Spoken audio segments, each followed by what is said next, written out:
Ya, Bapak Ibu semuanya, kita ada dalam program yang namanya Q&A, tanya dan jawab. Kenapa saya nggak beri nama konseling? Karena kalau konseling itu panjang, ya harusnya satu-satu, bukan rombongan rame-rame, tapi satu-satu. Itu pun kalau konseling profesional itu biasanya 10 kali pertemuan, 2 jam untuk hanya satu orang. Nah, namanya konseling profesional ya tentunya bayar. Ya, itu saya kalau yang masalahnya rumit dan aduh Pak saya bayar nggak apa-apa gitu. Saya ada bisa merekomendasikan beberapa konselor ataupun psikolog yang biasa menangani masalah-masalah keluarga dan mereka adalah hamba Tuhan. Jadi selain psikolog memang adalah hamba Tuhan. Saya pribadi saya tidak menangani konseling udah 5 tahun terakhir dah belakangan setelah mulai banyak ngajar nggak kepegang lagi. Sekarang ini gara-gara perusahaan saya bangkrut, nah sempat lagi untuk ya model seperti ini yang saya sebut dengan Q&A, jadi tanya jawab ya. Nah, ini Ibu Harlin, seorang konselor yang akan membantu kita. Nanti juga saya akan menjawab. Saya akan mulai dengan pertanyaan yang pertama ya. Pertanyaan pertama, bagaimana seharusnya mengatur keuangan dalam rumah tangga? Bila keuangan dalam rumah tangga diatur oleh orang lain yang lebih dipercaya oleh suami untuk mengelola tanpa melibatkan istri, apakah benar? Ya, keuangan keluarga diatur oleh orang lain. Nah, ini kalau beberapa kasus atau beberapa keluarga yang saya tahu gitu ya, ada suami yang bahkan punya fund manager. Jadi untuk mengelola uangnya ya si fund manager ini. Atau kalau beberapa keluarga yang betul-betul kaya raya dan usahanya banyak gitu ya, di rumah ada kayak semacam manajer yang ada di rumah yang dia saya pernah kenal ya tahu gitu ya, ini bukan pembantu rumah tangga, bukan, bahkan dia seorang sarjana gitu ya, mulai ngatur untuk di bawahnya dia ada suster yang ngatur pendidikan, ada koki yang ngatur masak, dan si manajer inilah yang gaji para pegawai, bayarin listriknya, ngatur keuangan, sebenarnya kayak kepala keluarga. Kalau di lembaga itu kan biasa ya, di lembaga kepresidenan, lembaga kementerian ada orang yang mengatur keuangan. Tapi ini yang ditanyakan dalam rumah tangga nih, keuangan yang ngatur orang lain. Jadi itu bagaimana? Oke, silakan Ibu Harlin. Ya, Ibu. Bahwa itu mau diatur sendiri ataukah meminta orang lain untuk mengatur keuangan rumah tangga, selama itu disepakati berdua dan ada keterbukaan dalam setiap laporan keuangannya, saya rasa tidak masalah karena ada kesepakatan di dalamnya. Tetapi kalau itu terjadi di luar itu, tidak pakai kesepakatan, salah satu pihak, misalnya suami sebagai kepala keluarga langsung saja mengambil keputusan tanpa melibatkan istri, di sini mulai masalah. Atau istri tanpa melibatkan suami memanggil pihak lain untuk membuat laporan atau memegang keuangan rumah tangga, itu pasti jadi sesuatu yang akan menimbulkan persoalan karena salah satu pihak merasa apa yang menjadi haknya diambil tanpa izin. Nah, keuangan sendiri, saya sendiri secara pribadi baru memahami dari informasi ini bahwa ada juga keluarga yang saking besar kekayaannya sehingga membutuhkan orang luar untuk mengelola keuangan itu. Intinya buat saya adalah kalau suami istri itu sudah setuju deh, aku mau pakai orang lain untuk ini, enggak masalah. Karena yang penting kan kesepakatan berdua dan ada keterbukaan di dalam pengelolaan uang itu. Jadi orang lain terbuka pada istri, juga terbuka pada suami, atau laporan itu disikapi berdua, bukan hanya sendiri-sendiri. Bagi saya pribadi, Pak, selama itu kesepakatan dan disetujui bersama ya, itu disetujui bukan karena istrinya takut atau suaminya takut, lalu mengiyakan. Nah, kalau sudah ada keterpaksaan, pasti ke depan akan banyak kecurigaan, konflik, dan lain-lain. Selama itu masih disetujui bersama, dengan kesadaran bersama, ngerti kenapa sih harus butuh orang lain untuk ikut campur dalam keuangan, tidak ada masalah buat saya, Pak. Oke, ya, terima kasih Ibu Harlin. Saya tambahkan, kalau di Alkitab memang tidak ada secara teknis siapa yang pegang uang, suami atau istri. Tapi kalau dibaca dalam Bilangan pasal 30, itu ada ayat, kalau suami bernasar kepada Tuhan untuk memberikan sebuah persembahan, lalu istri mendengar dan dia tidak setuju, maka suami itu tidak harus membayar nasarnya. Padahal yang namanya nasar itu, hukum Alkitab mengenai nasar itu tidak bisa batal. Termasuk ketika Yefta bernasar bahwa yang menjumpai dia waktu pulang perang akan dipersembahkan kepada Tuhan, ternyata yang menjumpai itu anaknya perempuan. Dan akhirnya anaknya dipersembahkan kepada Tuhan. Nah, dipersembahkan itu apakah disembelih, dibakar, atau dijadikan seperti orang Lewi yang tidak menikah dan melayani seumur hidup. Itu bisa dua tafsir. Karena memang ada ayat yang lain mengatakan bahwa anak perempuan Yefta itu menangisi kegadisannya di gunung-gunung karena sama ayahnya dipersembahkan. Kenapa dia nggak menangisi nyawanya? Kenapa dikatakan menangisi kegadisannya? Karena dia akan menjadi gadis seumur hidup. Nah, itu dari situ ditafsirkan bahwa Yefta akhirnya menyerahkan anaknya untuk melayani Tuhan, tidak menikah seumur hidup. Karena memang nasar itu tidak bisa batal. Kalau contoh kasus di Alkitab, ya Yefta. Tapi menarik bahwa di Alkitab ada adendum nasar. Jadi kalau dibaca kitab Bilangan nanti ketemu bahwa seorang suami bernasar untuk memberikan persembahan, istri mendengarkan dan tidak setuju, maka nasar itu batal. Nah, ada esensi yang diajarkan oleh Alkitab bahwa di dalam mengelola keuangan, maka pengeluarannya itu harus sepakat. Jadi setuju dengan Ibu Harlin tadi bahwa yang penting itu sepakat. Nah, ini pertanyaannya kan memang kayaknya bukan soal sepakat gitu ya, karena istrinya nggak dilibatkan. Jadi, ya, nah itu masalah. Ini istrinya mungkin suaminya ya nanti ribet kalau istri terlibat gitu ya. Jadi ya itu berarti suami sangat superior gitu ya. Mungkin dia kaya banget, pinter banget, istrinya nggak sekaya suaminya. Jadi kalau dalam kesepadanan harusnya sepakat. Nah, yang memang yang Alkitab ajarkan itu sepakat. Jadi dari esensi tadi di kitab Kisah di Bilangan, istri bisa membatalkan nasar loh. Apalagi cuma rencana, proposal, rencana beli itu nasar tuh udah sesuatu yang sangat tinggi yang sebenarnya nggak bisa batal.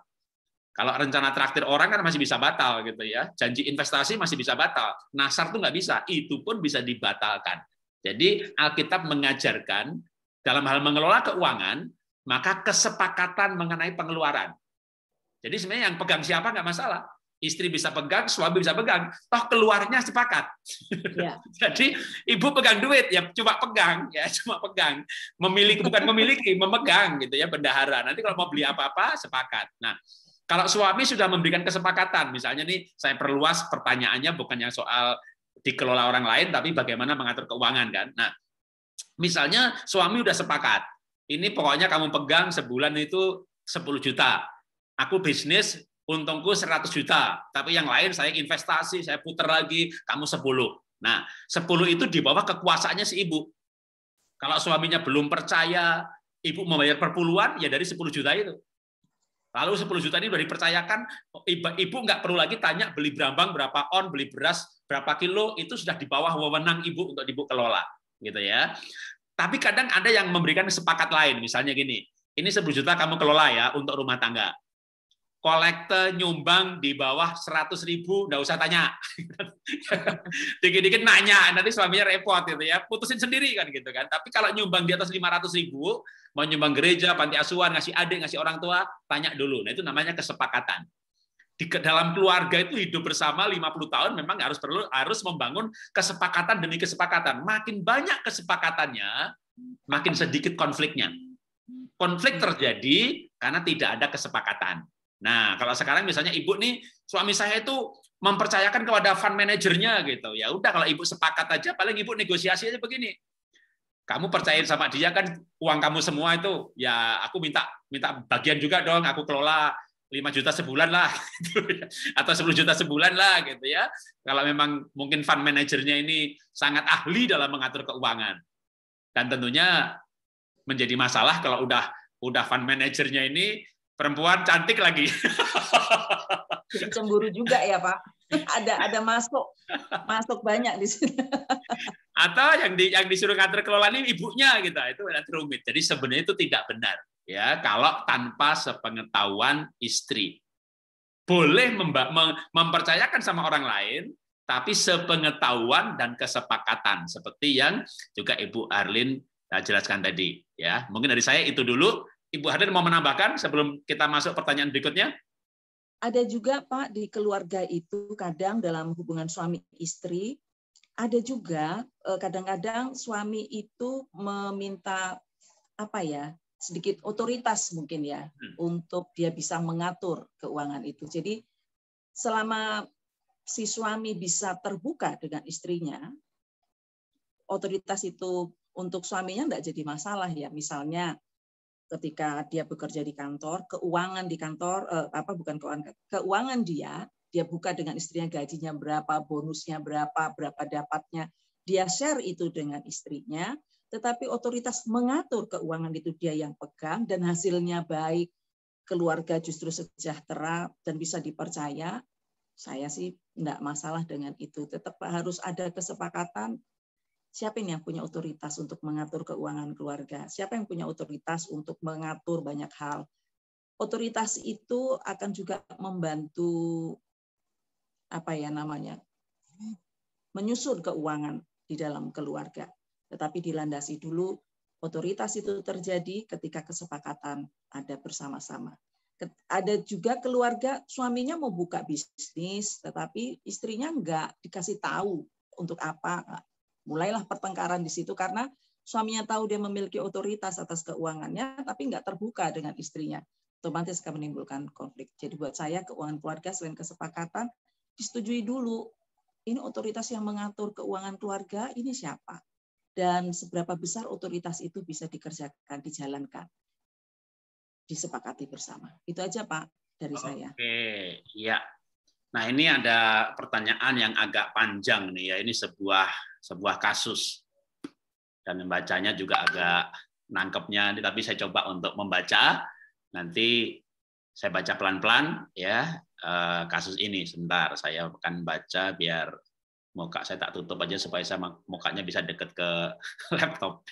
Ya, ini ada pertanyaan, Pak, Bu. Saya mau bertanya, rumah tangga saya diambang kehancuran. Saya dan suami sudah tinggal terpisah. Lagi didekatkan lagi oleh seorang hamba Tuhan yang menikahkan kami. Namun selalu ada perselisihan di antara kami yang diakibatkan oleh keluarganya. Nah, sekarang suami lagi tinggal dengan ibu dan adiknya dan pacar adiknya. Wah. Sampai kemarin ibunya pernah menghubungi pendeta tersebut. Oh, jadi ini bapak ibu tinggal terpisah, lagi didekatkan lagi oleh pendeta yang menikahkan, tapi orang tua si suami justru menghubungi pendeta dan marah-marah sama pendetanya. Jadi ini orang tuanya menginginkan anaknya bercerai saja, kira-kira begitu. Nah, lalu suaminya selalu menelan bulat-bulat apa yang dikatakan oleh keluarganya. Jadi lebih dekat kepada keluarganya. Dan lebih lagi nih keluarganya, suami, sampai maki-maki keluarga saya. Dengan kata-kata yang kurang ajar dan sebagainya. Saya letih, Pak. Di sini suami saya berasal dari keluarga yang berlatar belakang broken home juga.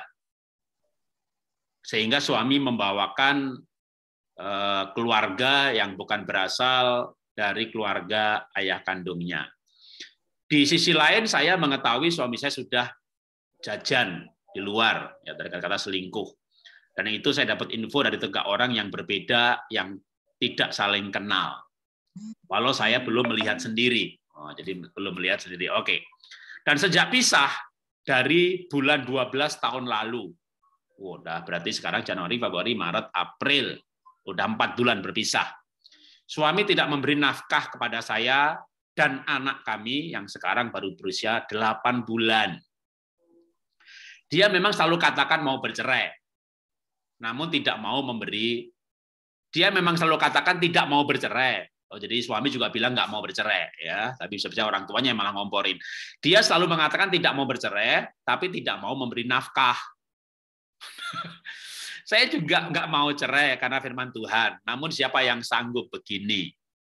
Gimana Pak cara menghadapi seperti ini? Saya capek. Jujur, dengan daging sulit untuk menghadapi semua ini. Dia pun saya lihat merasa berat ke keluarganya. Makanya tega meninggalkan saya dan anak yang baru lahir, baru 8 bulan ini. Di mana suami saya juga tidak bijaksana, Pak. Apa semua mengadu ke ibunya. Apapun pembicaraan kami, nyampe lah ke ibunya. Wah, sampai masalah ranjang pun diceritakan ke keluarganya. Dan kemarin pun, bulan Maret, keluarga suami, termasuk suami, melakukan pengeroyokan pada saya dan adik saya. Mereka berlima, saya cuma berdua dengan adik. Wah, jadi ini udah sampai ibu ini dan adiknya dikeroyok, dimaki-maki, disalahkan, termasuk keluarganya menyalahkan pendeta yang sedang dalam rangka mau merujukkan. Waduh, ini berat sekali ini kondisinya ya. Tapi ya kita mencoba menjawab sebisa mungkin ya. Kalau udah masalah pelik seperti ini, memang sebenarnya harus konselor atau minimal gembala, karena mesti pertemuan berkali-kali. Harus ada pendampingan. Jadi mungkin, tapi gembalanya dimarah-marahi sama keluarganya Bu Arlin. Pendetanya yang mau merukun kan dimarahi. Aduh, ya silakan Bu Arlin. Yang perlu saya pikir untuk si ibu yang mengalami penganiayaan, apa yang diinginkan ibu ini harus jelas. Sikap apa yang ibu itu ambil. Kalau memang ibu itu adalah ingin mempertahankan rumah tangganya, maka secara sadar ibu harus mengetahui bahwa resiko di depan untuk orang yang sedang berjuang untuk menyatukan rumah tangganya adalah menghadapi semua kesulitan di depan. Seorang pejuang, saya bilang. Dia menghadapi keluarganya, dia menghadapi suaminya, yang ternyata kalau kita lihat secara dari cerita sisi ibu ya, adalah orang yang boleh dibilang mbok-mboken mungkin ya.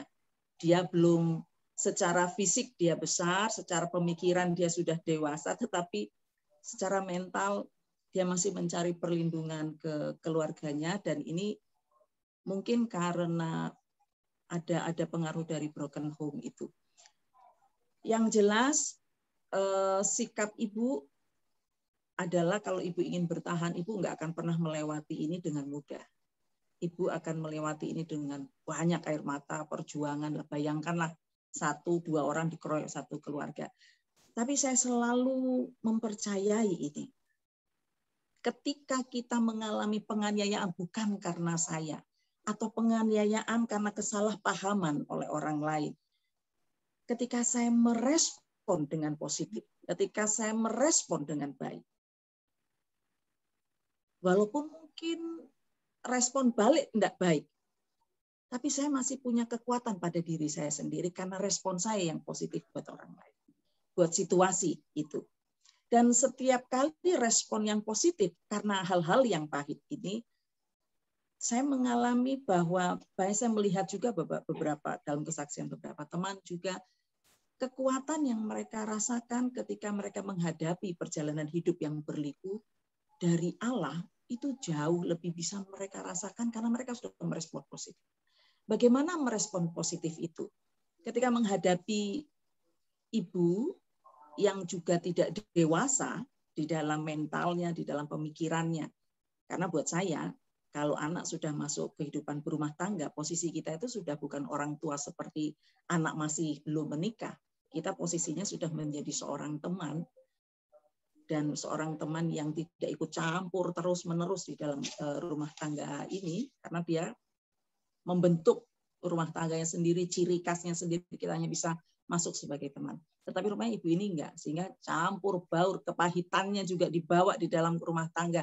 Dia sudah pahit dengan rumah tangganya sendiri, barangkali dia punya stereotip sendiri tentang negatif tentang rumah tangga, jadi dia melihat dengan kacamatanya yang pahit, masuk juga ke rumah tangganya si anak dengan pengalaman-pengalaman traumatis dia, akhirnya hancur lebur. Ibu berdiri dengan kesadaran kalau ibu ingin bertahan, engkau pasti menangis. Pasti ada air mata. Pasti ada sakit hati. Tapi merespon dengan baik. Jauh ada kekuatan dari Allah untuk menghadapi itu.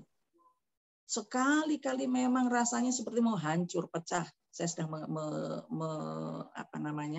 juga sedang konseling dengan seorang ibu yang juga mengalami pengkhianatan oleh suaminya. Dia ingin bertahan, suaminya justru sebaliknya. Bagaimana dia menangis setiap hari. Tapi dia terus mengambil sikap untuk tetap bertahan. Dan saya melihat banyak kekuatan justru datang ketika kita merespon dengan positif. Paling tidak kekuatan itu bagi diri kita sendiri menghadapi situasi yang pelik dari ibu.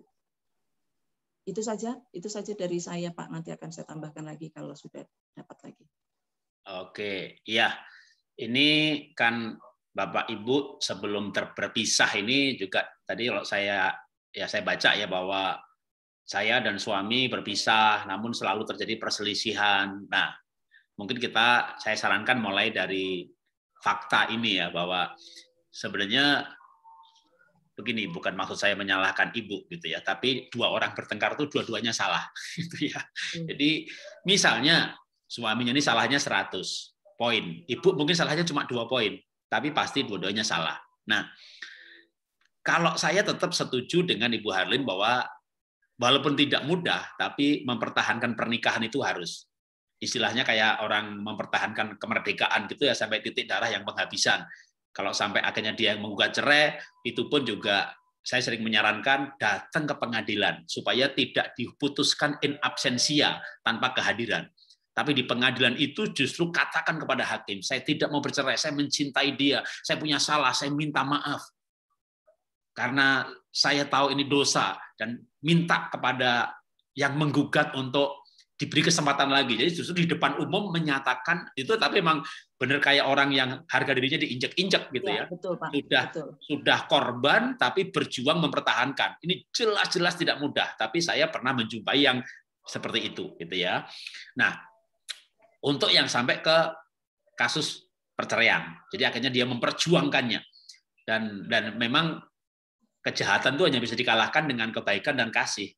Nah, ketika orang terlibat pertengkaran sampai pisah segala macam, memang yang paling tidak mudah itu adalah ibu sendiri bisa terluka. Maka saran saya yang pertama sebenarnya sekarang adalah bagaimana ibu sendiri menjadi orang yang bahagia di dalam penderitaan. Maka kalau punya salah, minta ampun sama Tuhan, minta ampun juga sama suami. Misalnya selama ini ngotot, selama ini pelit, selama ini kurang perhatian, selama ini jarang melayani seks yang diinginkan, dan sebagainya. Minta maaf cukup sekali untuk satu perkara cukup. Lalu juga minta maaf sama Tuhan. Itu sudah dilalui, mulailah melangkah tidak menyalahkan diri sendiri. Jadi minta maaf itu nggak boleh berlarut-larut. Karena satu kali kita minta maaf sama Tuhan, Tuhan itu mengampuni, melupakan. Jadi kita nggak perlu mengingatkan lagi kepada Tuhan. Kalau prinsip saya, minta maaf sama Tuhan untuk kesalahan yang sama cukup 1 kali. Berikutnya lagi, terima kasih Tuhan, Tuhan sudah mengampuni saya. Jadi selanjutnya berterima kasih untuk pengampunan yang Tuhan beri. Nah, supaya apa? Supaya ibu menjadi pribadi yang bahagia. Saya nggak tahu ending cerita ini bakal bagaimana, tapi apapun endingnya, harus dimulai dengan ibu harus orang yang bisa bahagia dengan diri sendiri. Ya, itu dulu ya.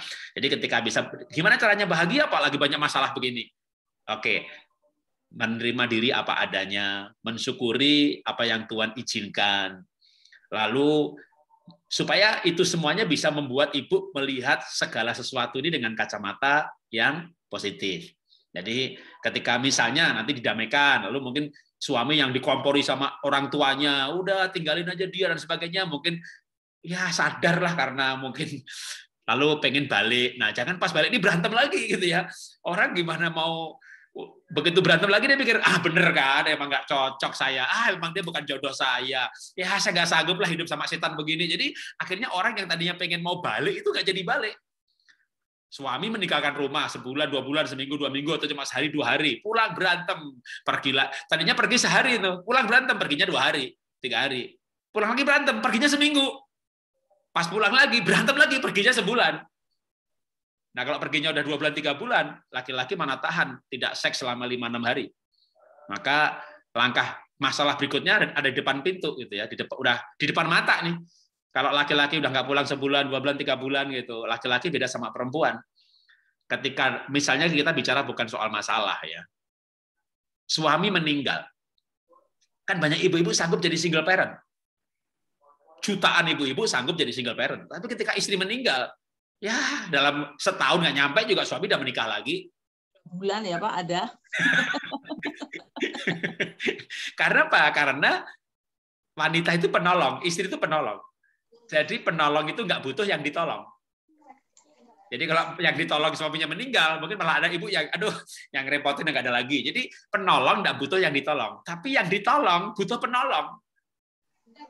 Jadi ibu bisa hidup tanpa seks bisa, karena wanita kalau dia bahagia, dia bisa hidup tanpa seks. Makanya ibu harus jadi pribadi yang bahagia. Bahagia dengan berarti, bahagia dengan mendidik anak, bahagia dengan melayani panti jompo. Miskin saya Pak, melayani yang lebih miskin lagi. Jadi menemukan kebahagiaan. Ya. Tapi masalahnya nanti mungkin suami yang dia nggak sanggup tanpa seks gitu ya. Makanya saya menyarankan ibu jadi pribadi yang bahagia supaya kalau suami itu pulang gitu ya, mudah-mudahan kita doakan dia balik gitu ya, disadarkan sama malaikat, sama Roh Kudus, balik tuh tanggung jawab sama istri sama anak gitu, dia balik. Nah, pas balik itu jangan diajak berantem. Ya. Kalau selalu bertengkar lagi ya nanti pergi lagi. Jadi itu yang saya ingin sarankan. Terus sampai ibunya marah sama pendeta, dia lebih lengket sama keluarganya. Nah, itu memang itu namanya latar belakang ya. Kalau dia anak laki-laki paling besar, atau anak paling bungsu, atau anak tunggal, atau anak ajaib, atau anak yang lahirnya susah, 5 tahun baru punya anak. Pokoknya latar itu membuat orang tuanya sangat mencintai anaknya, dan anaknya sangat mencintai ibunya. Nah, udah, mungkin dulu sampai SMP aja masih dikelonin katakan begitu. Itu dia dekat banget sama orang tuanya. Ya, itu memang itu adalah konsekuensi dari pilihan. Itu nggak bisa dirubah. Kita nggak merubah suami aja susah, gimana merubah mertua gitu kan. Jadi itu udah kayak hanya mujizat dan jarang mujizat seperti itu. Makanya saya sering melihat begini ya Pak ya. Ada satu kasus yang bagus banget saya pikir. Jadi suaminya memang sama begitu menjengkelkan, tapi kemudian ketika dia ingin ada rekonsiliasi di dalam rumah tangga dia merubah segala sesuatu itu dari dirinya sendiri. Dia tidak mengharapkan perubahan suaminya, tapi dia mengubah dirinya sendiri dulu. Jadi kalau selama ini dia misalnya males tuh bangun pagi nggak pernah ngopeni bojone, dia berusaha untuk mengubah dirinya. Dia menjadi seorang yang rajin. Dia ngopeni betul gemati dengan suaminya, dia benar-benar mengubah suaminya. Artinya begini, perubahan itu dia tidak menekankan harus suaminya dulu yang berubah, tapi aku yang berubah. Jadi ketika aku yang berubah, lama-lama dia melihat perubahan suaminya. Misalnya ya, ketika dia berkonflik dengan suaminya, biasanya kan langsung satu bilang A, dia sudah sampai Z, sudah ngomongnya. Kali ini dia diam. Tapi dia terus melayani setiap ketemu suaminya sudah malah dia terus mengubah dirinya karena dengan meladeni suaminya dengan baik atau suaminya kepada istrinya. Lama-lama karena sering mendapatkan perlakuan yang baik, suaminya berbalik menjadi lebih baik gitu Pak. Jadi kadang-kadang kan kalau kita ngelihat itu begini ya, saya mengharapkan ibu mertua saya dong yang harus berubah. Saya mengharapkan suami saya mengharapkan istri saya berubah. Lalu kita lupa poin kita sendiri, ada loh di situ yang membuat orang lain juga menjadi pahit. Jadi kita mengubah diri kita dulu dan bersabar akan ada perubahan yang positif ke depan dengan pasangan kita. Dan untuk bahagia cocok betul itu Pak. Seringkali masalah itu membuat kita jadi nggak berbahagia ya Pak. Saking pikiran kita terus di persoalan itu. Cocok betul bahagia dengan diri sendiri, saya kira itu Pak. Jadi sebelum kita masuk ke pertanyaan berikutnya, ya untuk yang kedua ini, Ibu sekarang konsentrasi dengan diri sendiri. Jadi mulai bersyukur dengan diri sendiri, nggak perlu menyesali pernikahannya, karena penyesalan nggak ada gunanya. Ibu mulai melihat sisi-sisi positif ibu juga. Lalu ketika mulai menemukan sisi-sisi positif diri sendiri, bisa bersyukur dengan diri sendiri, nanti pengakuan akan sisi negatif itu lebih natural. Jadi kita perlu menerima diri kita sendiri. Kalau kita nggak menerima diri sendiri, orang lain juga nggak bisa menerima orang lain. Jadi saya senang itu dengan, ini memang bukan seorang wanita ya, tapi atau mungkin saya ingin contoh yang wanita ada. Tentu tidak dicontoh untuk soal jumlah istri ya. Salomo punya istri kan banyak banget. Kalau Kidung Agung itu mengatakan permaisurinya 60, selirnya 80, gundik-gundik itu ada 639. Kalau di Kidung Agung dikatakan tak terbilang banyaknya, tapi di Kitab Raja-Raja 639. Jadi 639 ditambah 80 tambah 60 itu 999. Diputer jadi 666, angka kebejatan atau sering disebut 1000. Nah, tetapi dari sekian banyak istri Salomo, yang paling dicintai itu namanya Gadis Sulam. Kepada Gadis Sulam inilah kitab Kidung Agung itu ditulis. Siapa yang paling dicintai oleh si Salomo? Gadis Sulam ini gitu. Kalau saya membayangkan secara dunia gitu ya pasti yang cantik, yang putih, yang mulus, yang imut-imut. Ternyata tidak. Kalau dibaca dalam Kidung Agung pasal 1 itu ayat 4 ayat 5 itu dikatakan aku hitam. Ya, nanti kalau dibaca ayat yang lain bahwa rambutku bergelombang bagai kawanan kambing domba, jadi rambutnya keriting. Aku nih hitam, hitamnya kayak apa? Dia berkata begini, aku hitam seperti kemah orang Kedar. Sering berdoa buat Bani Kedar. Kedar itu seperti suku Baduin di Israel, seperti suku Badui di Jawa Barat, seperti suku Wana di Sulawesi, nomaden tapi di padang pasir, itu Bani Kedar. Jadi Gadis Sulam atau Sulamit, istri yang paling dicintai sama Salomo itu hitam, keriting, hitamnya hitam budak, karena seperti kemahnya orang Kedar yang di padang pasir. Nah, kenapa Salomo cinta dia? Dia tuh berkata begini, aku hitam tapi cantik. Hei putri-putri Yerusalem, aku ini hitam tapi cantik. Gadis Sulam tidak berkata, aku cantik tapi hitam. Itu dua roh yang berbeda. Jadi Salomo ini sudah menikah dengan banyak orang, tapi yang paling dia cintai itu orang wanita yang bersyukur dengan dirinya. Jadi dia berkata, aku hitam tapi cantik. Dia nggak berkata, aku cantik tapi kakiku besar. Nggak udah. Orang menikah tuh gak ada hubungannya sama kaki, apalagi bagi laki-laki. Mungkin bagi ibu, bagi wanita, kaki itu penting. Bagi laki-laki enggak, malam juga gelap. Mau coklat, mau hitam, mau kaki besar. Tapi kalau wanita yang tidak bersyukur, walaupun cantik, montok, seksi, ngomel, cerewet, aduh itu laki-laki darahnya bisa naik karena laki-laki itu telinganya tipis. Jadi laki-laki itu nggak tahan mendengar. Nah, maka belajar dari istri yang paling dicintai Salomo itu adalah orang yang bahagia. Dia perempuan bahagia. Dia berkata aku hitam tapi cantik gitu. Jadi dia bersyukur dengan dirinya. Makanya saya mau akhiri dengan yang pertanyaan ini, Ibu mulai saja dengan menjadi pribadi yang bahagia dulu, nanti langkah-langkah berikutnya dalam kebahagiaan kita bisa berpikir dengan tenang. Ya. Oke, sekarang saya lanjutkan ke pertanyaan yang ketiga ya, saya bacakan. Nggak kalah rumitnya nih Bu Harlin. Ya, yang ketiga, selamat sore Bapak. Saya punya pergumulan yang sangat hebat di dalam pernikahan. Suami saya selingkuh. Dia memang tukang main perempuan. Tapi kali ini selingkuhannya hamil.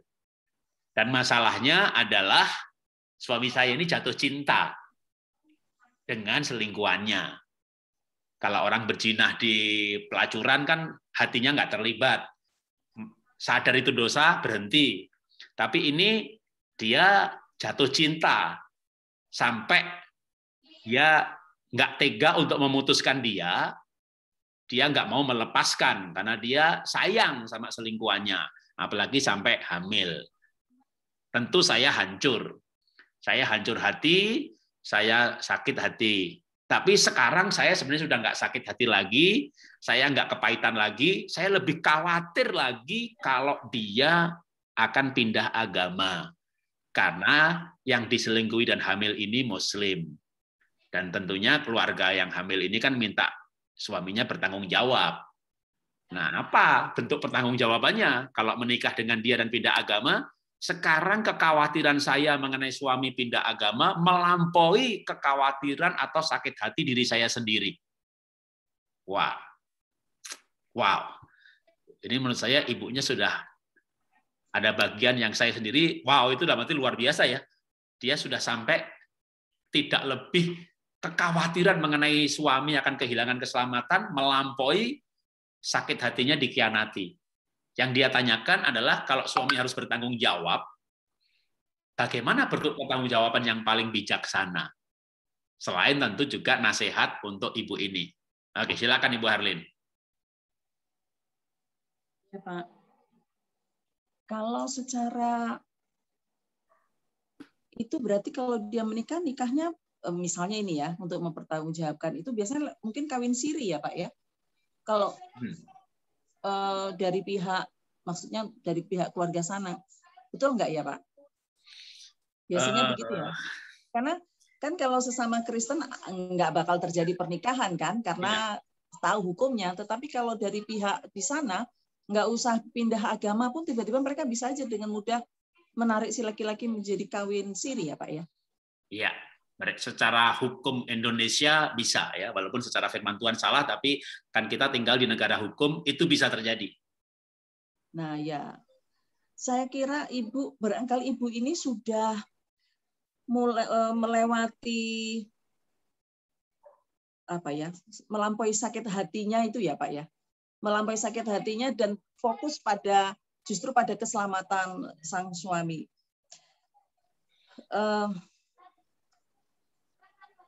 Gimana ya menjawabnya ya Pak? Saya terharu aja bahwa ada orang yang dalam rumah tangganya justru dia bisa mengatasi sakit hatinya dan ini kan sesuatu yang sangat pahit ya, dan dia justru bisa melampaui rasa pahitnya itu untuk memperhatikan sang suami, keselamatan sang suami. Apakah ini itu betul-betul terjadi jadi semacam kamuflase atau bagaimana ya Pak ya? Aku sendiri bingung menghadapi itu. Oke, ya Ibu ini mengatakan bahwa ketakutan saya tentang suami yang masuk pindah agama sudah melampaui rasa sakit saya yang mulai saya abaikan. Oke, mungkin saya akan coba jawab dulu, nanti ganti Ibu yang nambahi ya. Ya, yang pertama mungkin saya akan bicara soal pengkhianatan dulu ya, yang suami selingkuh. Memang kalau berzina itu lebih mudah diputuskan. Dalam arti suami berzina dengan si A, si B, atau kepelacuran tanpa ikatan batin. Tapi ketika dia jatuh cinta, wah ini saya pernah punya teman pelayanan lagi. Dia emang pengusaha, tapi dia khotbah juga. Jadi termasuk di gereja termasuk jajaran kayak semacam penatua gitu. Lalu suami istri saya dua-duanya saya kenal gitu. Jadi waktu istrinya cerita, saya kaget betul bahwa teman saya pelayanan dia selingkuh, dan selingkuhnya seperti ini gitu ya, sampai jatuh cinta. Jadi waktu akhirnya saya bicara sama dia, Pak, Bapak tuh gimana sih? Putusin dong dia Pak gitu. Kan kasihan dia loh, kasihan. Kamu nggak kasihan sama istri gitu ya?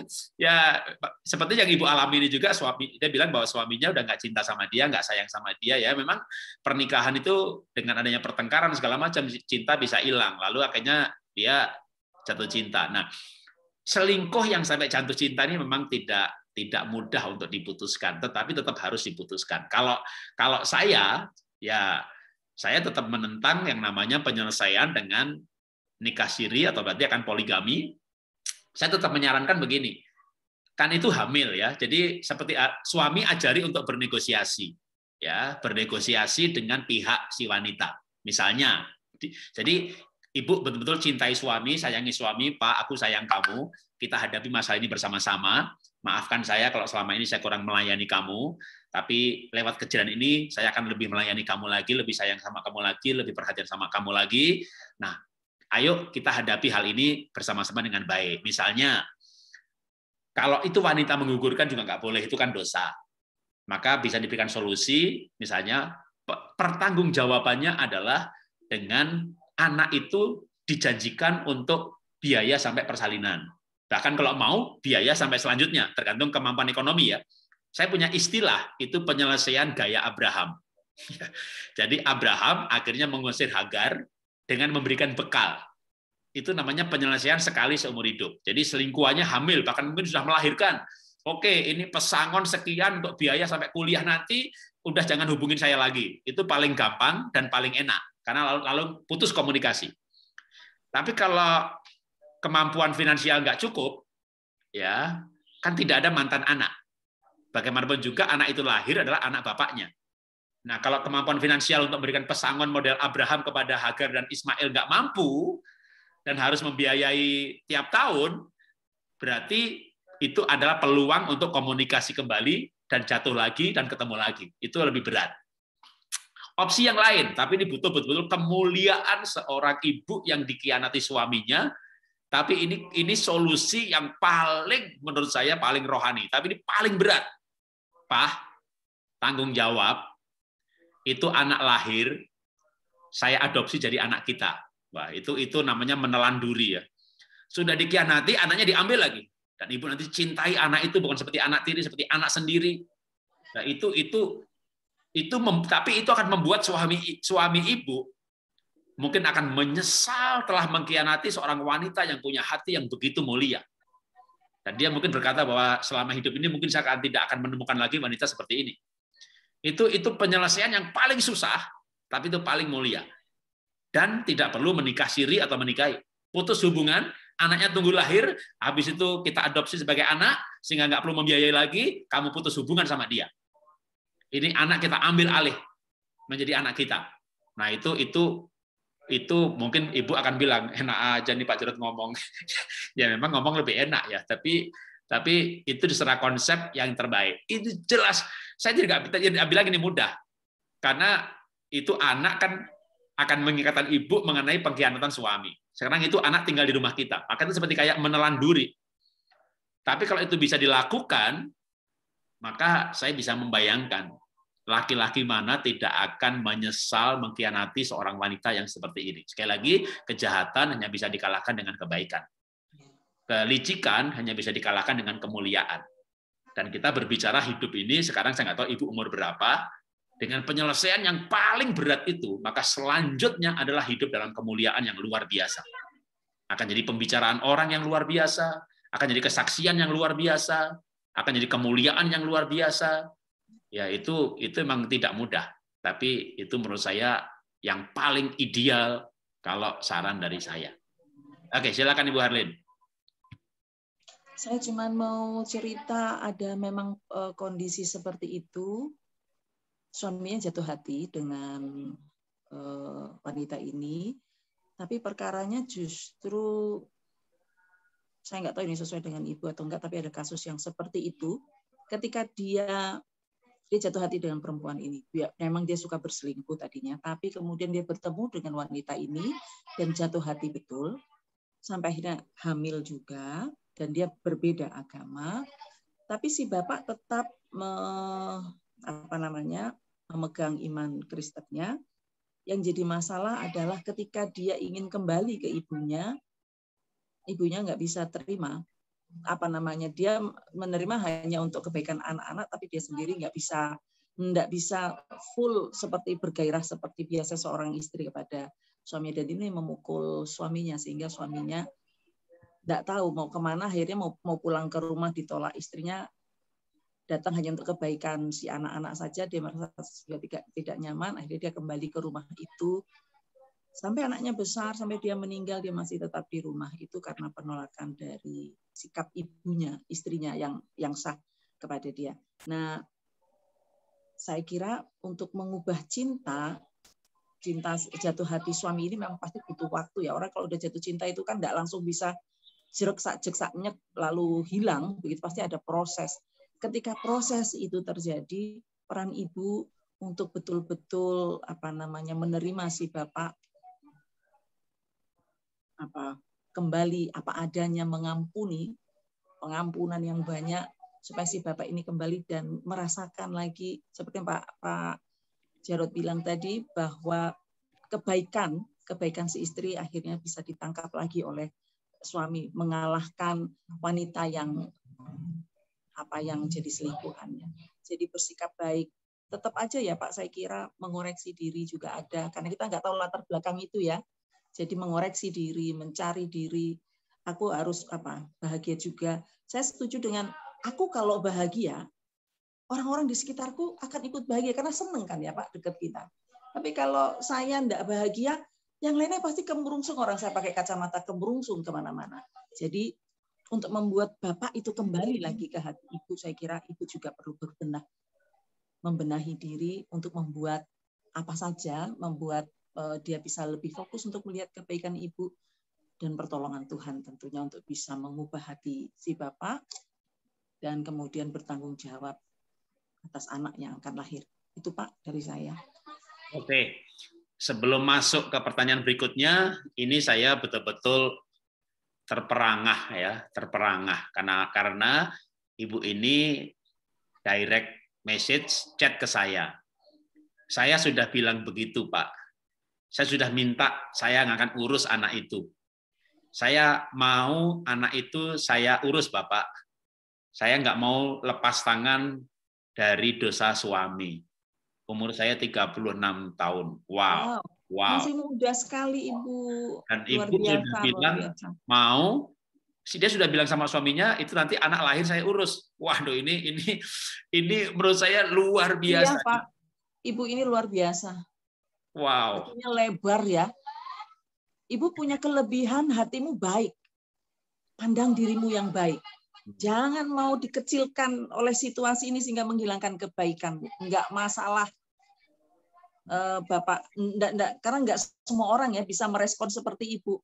Enggak bisa ketemu 36 tahun loh Pak, masih sedang mekar-mekarnya ya sebagai Ibu dalam kehidupan. Wow, saya hanya bisa bilang wow, Ibu ini luar biasa. Ya, karena Ibu sudah melakukan bagian Ibu, nanti di akhir acara ini kita akan akhiri dengan doa ya. Jadi menurut saya kita percaya pada kuasa Tuhan dan doa supaya Tuhan melembutkan hati suami dan juga melembutkan hati perempuan selingkuhannya itu untuk mau melepaskan suami Ibu. Dan kalau dia mau piara anaknya ya boleh, mau ngasih anaknya nggak apa-apa. Tapi paling tidak ya Ibu sudah melakukan yang bagian Ibu.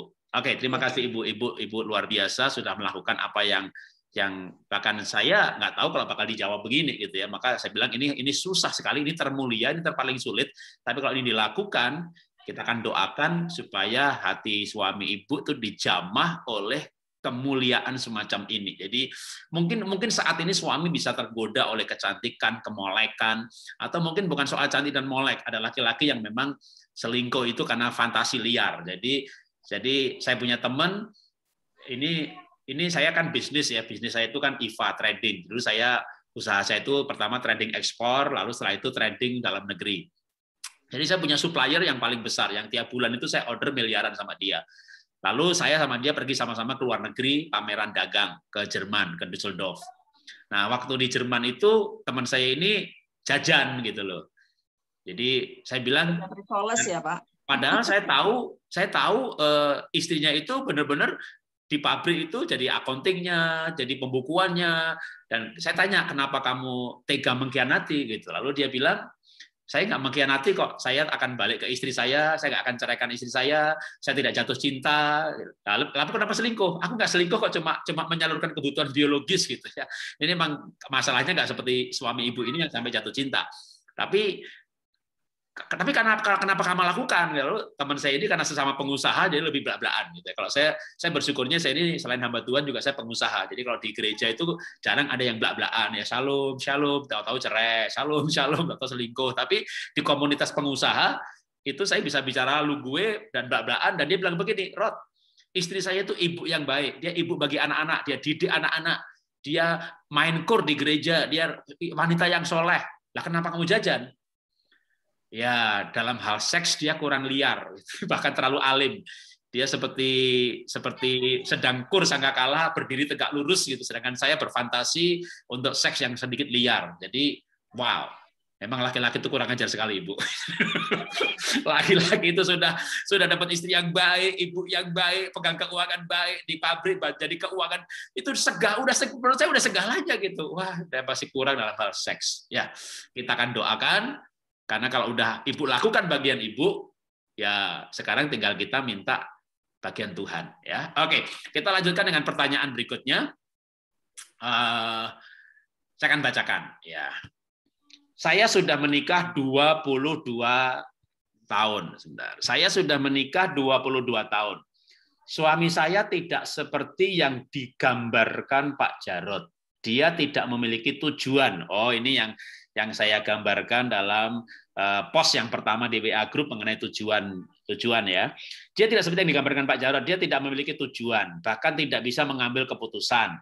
Yang sangat sederhana, misalnya memilih jalan menuju ke satu tempat, padahal sudah ada Google Map. Dia tidak bekerja selama 18 tahun. Wow. Menikah 22 tahun, suaminya nggak kerja selama 18 tahun. Wow.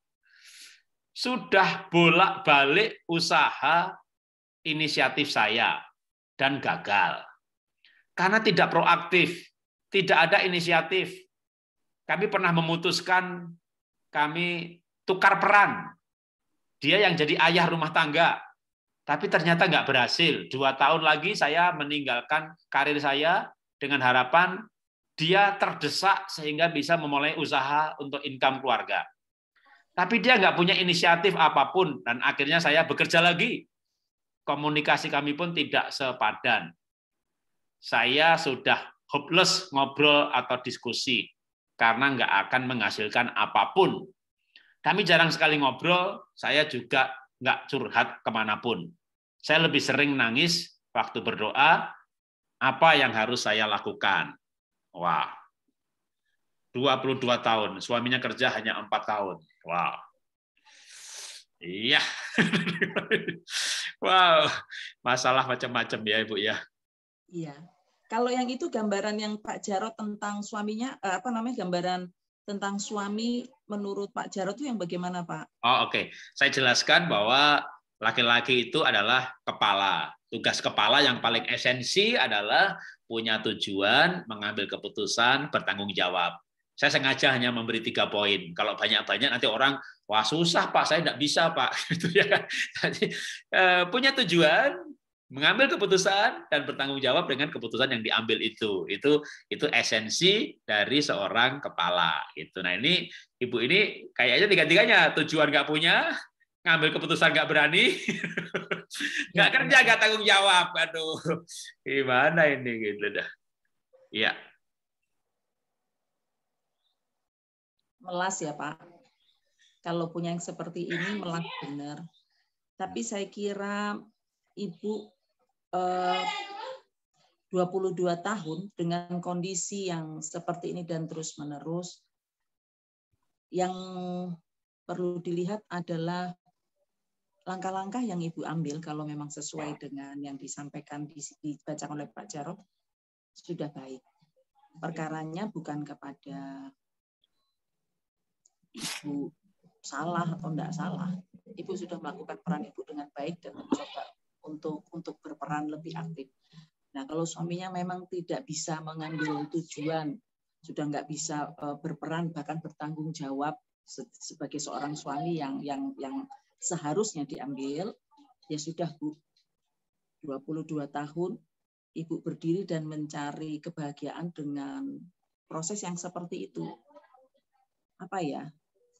Ada karakter memang, karakter orang yang tidak bisa berubah, maka kitalah yang coba menerima itu, dan nanti lambat laun tidak memaksakan seperti yang kita mau, atau konsep yang normal yang seharusnya, coba berpikir dengan mencoba konsep yang berbeda.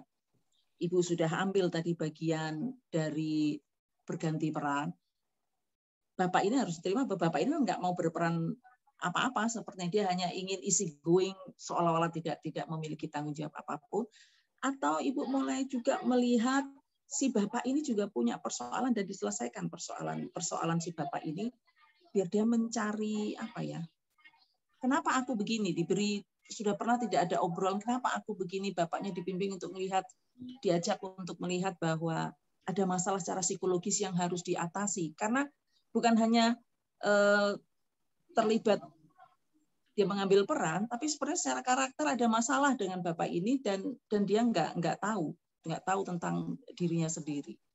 Karena orang kalau udah kenal dirinya sendiri, dia akan tahu dia mau ngapain. Sepertinya Bapak suami Ibu ini selama 23 tahun up and down, ada punya permasalahan karakter, punya persoalan dengan pengenalan dirinya, sehingga dia seperti orang yang pasif, sudah nggak mau ngapa-ngapain, ngikut, mau dibilang apa juga terserah. Nah, ini kan sesuatu yang perlu dicari, digali ada apa dengan dia. Pak Jarod, Ya. Begitu mungkin Pak Jarod, atau Oke. ada lagi tambahan lagi. Oke, ya. 23 tahun loh, 22 tahun loh Pak dia bergerak, dan 18 tahun dia tidak bekerja. Kalau ibu ini saya kira dia sudah melakukan apa yang maksimal untuk rumah tangganya ya, dengan tetap menghargai peran suaminya, lalu coba mengajak suaminya untuk memiliki peran sebagai suami, bahkan berani yuk kita tukar peran. Saya yang bekerja di luar, Bapak yang di dalam rumah, tapi Bapak ini juga tidak mengambil perannya. Artinya kan yang perlu diselesaikan adalah si Bapak ini memang perlu dicari, barangkali perlu butuh bantuan psikologis, psikolog untuk melihat, mengenal diri dia sendiri. Barangkali karena dia tidak mengenal dirinya sendiri, Pak. Bisa jadi nggak ya? Oke, saya tambahkan. Ya, yang pertama, sekali lagi saya akan fokus pada ibu. Ibu sudah menjalani hidup seperti itu selama 22 tahun. Nah, sekarang katakanlah orang menikah ini rata-rata ya, bukan mujek-mujek ke orang Jawa bilang. Menikah itu orang rata-rata usia 25 sampai 30, lalu meninggalnya 75 sampai 80. Jadi orang itu menikah, atau arti pernikahan sering saya terjemahkan. Apa sih arti pernikahan itu? Yang nggak usah pakai ayat gitu ya. Menikah itu artinya hidup bersama selama 50 tahun. Karena menikah usia 25-30, matinya rata-rata 75 sampai 80. Jadi kalau sudah 22 tahun, ya kira-kira masih 28 tahun lagi. Nah, masalahnya gimana memandang 28 tahun lagi ini? Waduh, nggak sanggup, Pak. Nah, kan bisa mati, bisa bunuh diri, bisa capek. Maka ayo kita mengambil keputusan 28 tahun lagi ini kita bahagia. Tapi bahagia itu bukan kalau anak saya baik, kalau suami saya bertobat, bahkan kalau suaminya kayak Herodes sekalipun, kayak Pontius Pilatus, kita akan menjadi punya karakter seperti Tuhan Yesus yang menderita di bawah pemerintahan Pontius Pilatus, gitu ya. Jadi kita mengambil keputusan untuk bahagia. Nah, sekarang gimana bahagianya? Ibu bahagia karena ibu ternyata menjadi tulang punggung keluarga. Ibu bahagia karena anak-anak pasti akan menghargai ibu karena ibu membiayai hidup mereka, sekolah mereka. Ibu merasa bahagia, jadi dapatkan kebahagiaan karena ibu merasa berarti dan dibutuhkan. Bukankah orang itu bahagia kalau dibutuhkan? Menurut saya orang bahagia dibutuhkan daripada tidak dibutuhkan. Tidak dibutuhkan tuh, kamu pergi aja, nggak usah pulang gitu ya. Kamu mati lebih baik, itu kan nggak dibutuhkan. Tapi kalau dibutuhkan itu anak-anak bilang, mama jangan pergi dong, mama jangan mati dong, mama jangan sakit dong, kalau mama sakit nanti gimana, mama jangan pergi kemana-mana, lagi COVID, nanti kalau mama nggak ada, aku makan dari mana. Semakin kita dibutuhkan, kita semakin bahagia. Nah, makanya jalani saja yang seperti ini. Kalau cuma dulu misalnya jalani dengan berat, jalani dengan terpaksa, toh kita mau bagaimanapun juga keadaan nggak berubah, anggap aja nggak berubah. Tapi gimana menjalani seperti itu dengan bahagia? Nanti kalau berubah itu bonus kebahagiaan. Jadi itu kalau berubah itu bonus kebahagiaan. Dalam kondisi seperti ini saja, gimana bahagia? Nah, itu nomor satu. Nomor dua, dari cerita ibu ini, kalau misalnya suaminya dibawa ke psikolog, saya yakin 100% pasti hasilnya dia temperamen dasarnya plekmatik. Kalau dites pakai DISC, pasti hasilnya stabil. Kalau dia tes pakai foto karakter Pak Yakob Esra, pasti hasilnya hijau. Itu udah saya yakin banget. Kalau dia dites pakai MBTI, pasti ISTJ. Udah, itu ada 16 macam, tapi itu yang jenis itu saya yakin banget. Karena kalau bicara personality, saya udah jelajahi 16 macam manusia. Jadi itu tipe seperti itu. Nah, itu namanya kalau pakai DISC namanya kecenderungan perilaku. Nah, itu bisa berubah nggak? Bisa, kalau orangnya sadar. Tapi kalau orangnya nggak sadar, sampai mati nggak berubah. Makanya gimana ibu bahagia dengan suami yang seperti itu yang nggak berubah sampai mati? Itu penting banget, gitu ya. Nah, lalu supaya menjadi lebih bahagia lagi adalah memahami, oh suami saya ini tipe plekmatik, ya plekmatik itu orang yang stabil, tenang, gitu, dan tidak ada inisiatif. Mau makan apa juga dia nggak punya inisiatif. Makan kemana? Ya terserah. Makan rawon yuk, ayo. Gitu. Jadi orang-orang yang nggak punya inisiatif itu nggak punya ide, nggak punya inisiatif mau makan apa, liburan kemana, mindahin barang apa, itu tanaman mati yang nggak disirami. Dalam segala hal dia nggak punya inisiatif. Bahkan ini kalau dia mungkin kalau ibu nggak ngajak bercinta juga mungkin dia nggak ngajak. Jadi itu emang dalam segala kehidupannya dia adalah follower. Nah, tetapi supaya bahagianya nambah nih, kan saya pengen ibu bahagia. Pertama dengan yang ada pun bahagia. Tapi sekarang kita tambah lagi nih kebahagiaannya. dengan cara memahami orang lain. Oh, suami saya ini tipe pragmatik. Oh, memang kelemahannya dia nggak punya inisiatif. Tapi kelebihannya dia tuh nggak neko-neko, dia tuh nggak selingkuh gitu ya. Ya kalau orang kerja, orang seperti ini sebenarnya kalau kerja itu setia. Tapi orang seperti ini nggak bisa buka usaha, nggak bisa. Memang kalau dia dianalisa gitu nanti pasti sarannya adalah bekerja. Kerjanya pun biasanya adalah HRD, pembukuan, ya, atau adalah research and development, marketing nggak bisa, dagang nggak bisa, ya kalau dipaksa pasti gagal. Bahkan kalau orang itu datang kepada saya sebenarnya belajar jadi coach ya, saya di Metro TV juga dipakai sebagai coach. Waktu saya jadi coach, ya saya belajar personality, lalu belajar kepribadian, cocoknya kerja apa gitu ya. Jadi orang seperti itu emang nggak cocok namanya marketing, dagang, usaha, dia nggak cocok. Nah dia cocoknya adalah follower. Dia cocoknya dipimpin, walaupun dia seorang suami. Ya kalau ibu misalnya orang kolerik yang dominan, nah orang seperti ini cocoknya itu untuk mengurus segala sesuatu yang tidak butuh ide. Tapi dia akan tekun sekali, dia akan setia sekali. Kalau orang ini seperti kerja, gitu ya, mungkin 10 tahun nggak pindah-pindah. Kalau saya ini sangguin, saya kerja 3 tahun pindah 4 kali. Jadi tipe yang tidak setia, tapi saya kreatif, gitu ya. Kenapa nggak setia? Karena idenya banyak. Kenapa kalau orang seperti itu kenapa setia? Karena nggak punya ide. Gitu. Tapi kalau dia diajak, itu paling gampang. Makan bakso yuk, ayo. Makan soto yuk, ayo.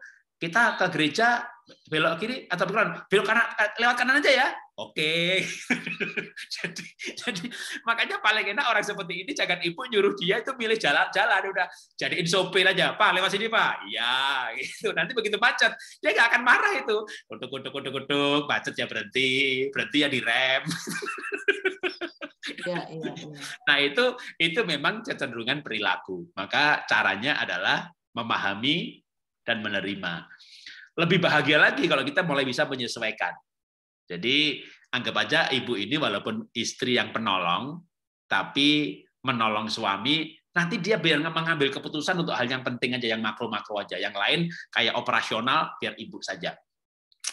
Kalau sudah 22 tahun dan dia nggak kerja, mungkin juga memang tidak akan bisa bekerja, apalagi usaha sendiri. Karena orang pragmatik itu nggak punya inisiatif, nggak berani mengambil keputusan juga. Ya, itu kalau mau ngambil keputusan itu harus dikasih gini, Pak, makan bakso atau makan padang, itu dia masih susah itu. Pak, makan padang ya? Ya. Nah, itu gampang dia. Jadi kalau memberikan alternatif, mengambil inisiatif ya, betul. Ya. Nah, itu perlu, makanya kita menerima, memahami, setelah memahami baru bisa menerima. Menerima tanpa memahami itu sakit hati. Itu menderita. Jadi dengan kondisi yang ada bahagia, makin bahagianya nanti kalau mulai bisa memahami dan menerima karena memahami. Maka mulai belajar mengenai keunikan kepribadian. Saya setuju dengan firman Tuhan, tapi saya senang belajar psikologi karena psikologi adalah ilmu manusia supaya kita bisa memahami orang lain. Nah, ketika kita memahami, kita menerimanya karena paham. Bahkan nanti kita mulai menyesuaikan. Memang kalau misalnya contohnya di perusahaan ya. Perusahaan itu bayar orang mahal, maka dia mau nggak mau salah menempatkan. Oh ini orang sanguin nganter barang atau marketing. Oh ini orang kolerik mimpin buruh. Oh ini orangnya melankolik teliti pembukuan. Ini orangnya pragmatik nggak punya ide. Ya udah follower aja atau supporter. Dia menjadi tim pendukung. Nah perusahaan menempatkan orang sesuai dengan keunikannya. Nah anggap aja kita keluarga itu seperti itu. Kita kelola. Walaupun ibu seorang istri yang harusnya penolong, tapi kalau suaminya seperti itu, ya ibu menjadi manajer aja. Suaminya biar direktur, tapi ibu yang mengatur operasional, lalu suami ini cocoknya ditempatkan pada bidang apa, pada usaha ibu. Kalau misalnya ibu punya toko, gitu ya, orang seperti ini juga nggak suka pergi-pergi, nganter barang pasti males, gitu ya. Suruh milih barang pasti salah. Suruh nagih, orang seperti ini tuh baik hati. Kalau nagih pulang nggak bawa duit. Ya sudah, untuk jaga barang, jaga toko, ngitung barang itu pasti bisa. Ya, jadi itu kira-kira seperti itu. Oke, kita lanjutkan dulu pertanyaan berikutnya supaya kita bisa selesaikan. Ada beberapa pertanyaan, saya yakin kita akan bisa selesaikan nanti sampai kalau nggak jam 9 ya, paling lama ya. Saya akan bacakan yang pertanyaan belum. Malam Pak, saya mau tanya bagaimana membuat suami punya pendirian. Karena selama ini selalu dengarkan ortu dan adiknya. Wah, sama dengan yang tadi itu, sama orang tuanya. Orang tuanya, keluarganya sangat dominan dan membenci saya. Kecuali mertua saya laki-laki yang masih membela saya. Dan suami saya dengan mudahnya berkata cerai. Suami saya bekerja di rumah sakit sebagai dokter bius. Wah, hati-hati Bu, nanti Ibu dibius nih. Yang mana pasti ruang operasi banyak roh-roh jahat. Wah, kalau itu saya nggak tahu nih, ya karismatik tahu nih. Ada teman saya bisa lihat-lihat seperti itu, memberitahu saya ada yang ikut suami saya. Apa yang harus saya lakukan, Pak? Setiap suami marah, berkata cerai, pisah, rumah, nggak cocok, langsung doa dalam hati, ampuni suamiku Tuhan. Oke, bagus. Puji Tuhan, Pak, hati saya damai dan terkendali emosi. Saya tidak mau simpan-simpan yang busuk-busuk. Bagus. Saya kasihan lihat anak-anak, cowok semua, Pak, tidak punya figur ayah yang baik. Saya tiap malam doakan suami, tapi kok nggak ada perubahan. Waduh, ya. Apa yang harus saya lakukan, Pak? Terima kasih. Oke, itu dia, Bu Arlin.